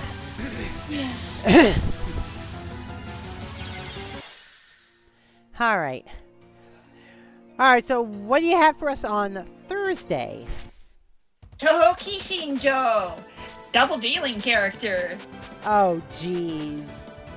So we can celebrate its... Wait, I've accidentally pressed the A button again. But we'll be celebrating its 10th anniversary. Ah. Also tomorrow, Fortune Street. Yep. And we're going to get Emmy to buy stocks. Oh, God. It's not as bad as it sounds, okay? The We'll game see. lets you We'll see, see. where you have whatever stocks you have at. Any point you have control over your character, because you have a menu for that. Like, you know the menu where you go to sell stock if you want to? Yeah, you can just go to that menu real quick if you want to see where you have stocks invested, you know? Yeah. And getting stock in the districts that you have shops in and investing there, it boosts the value of the stock, of course. Understood. Which is a nice safety net. We'll talk more about it tomorrow night. Alright. But we'll get you to do that. Okay, yes, well... stocks are good. Alright, well, let's shout out Ronco here for the collab. And roll our regular credits. Huh. Come on. Well, we have this crazy music going on in the background, right? Well, yeah. Of course. And let's see who's on the raid-o-meter tonight. Excuse me. Alright, let's go and raid. As you can see, BFD's here.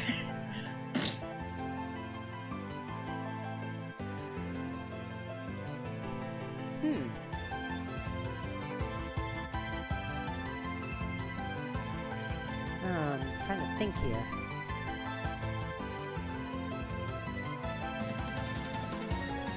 Actually, let's raid someone we haven't raided in a long time. Doran Delight is currently playing Persona 5 Royal. Alright. And... and until tomorrow, you know what to do, folks. Follow and subscribe. Join the Particle Acceleration. You can also join us on Discord. !Discord in the chat. Or scroll down to where it says join the Particle Acceleration on Discord. Till tomorrow, I'm DJ Particle. I've been here with... Ronco Hoshino. And we're out of here. Peace. Take it easy. Stay safe. Love y'all. Bye-bye.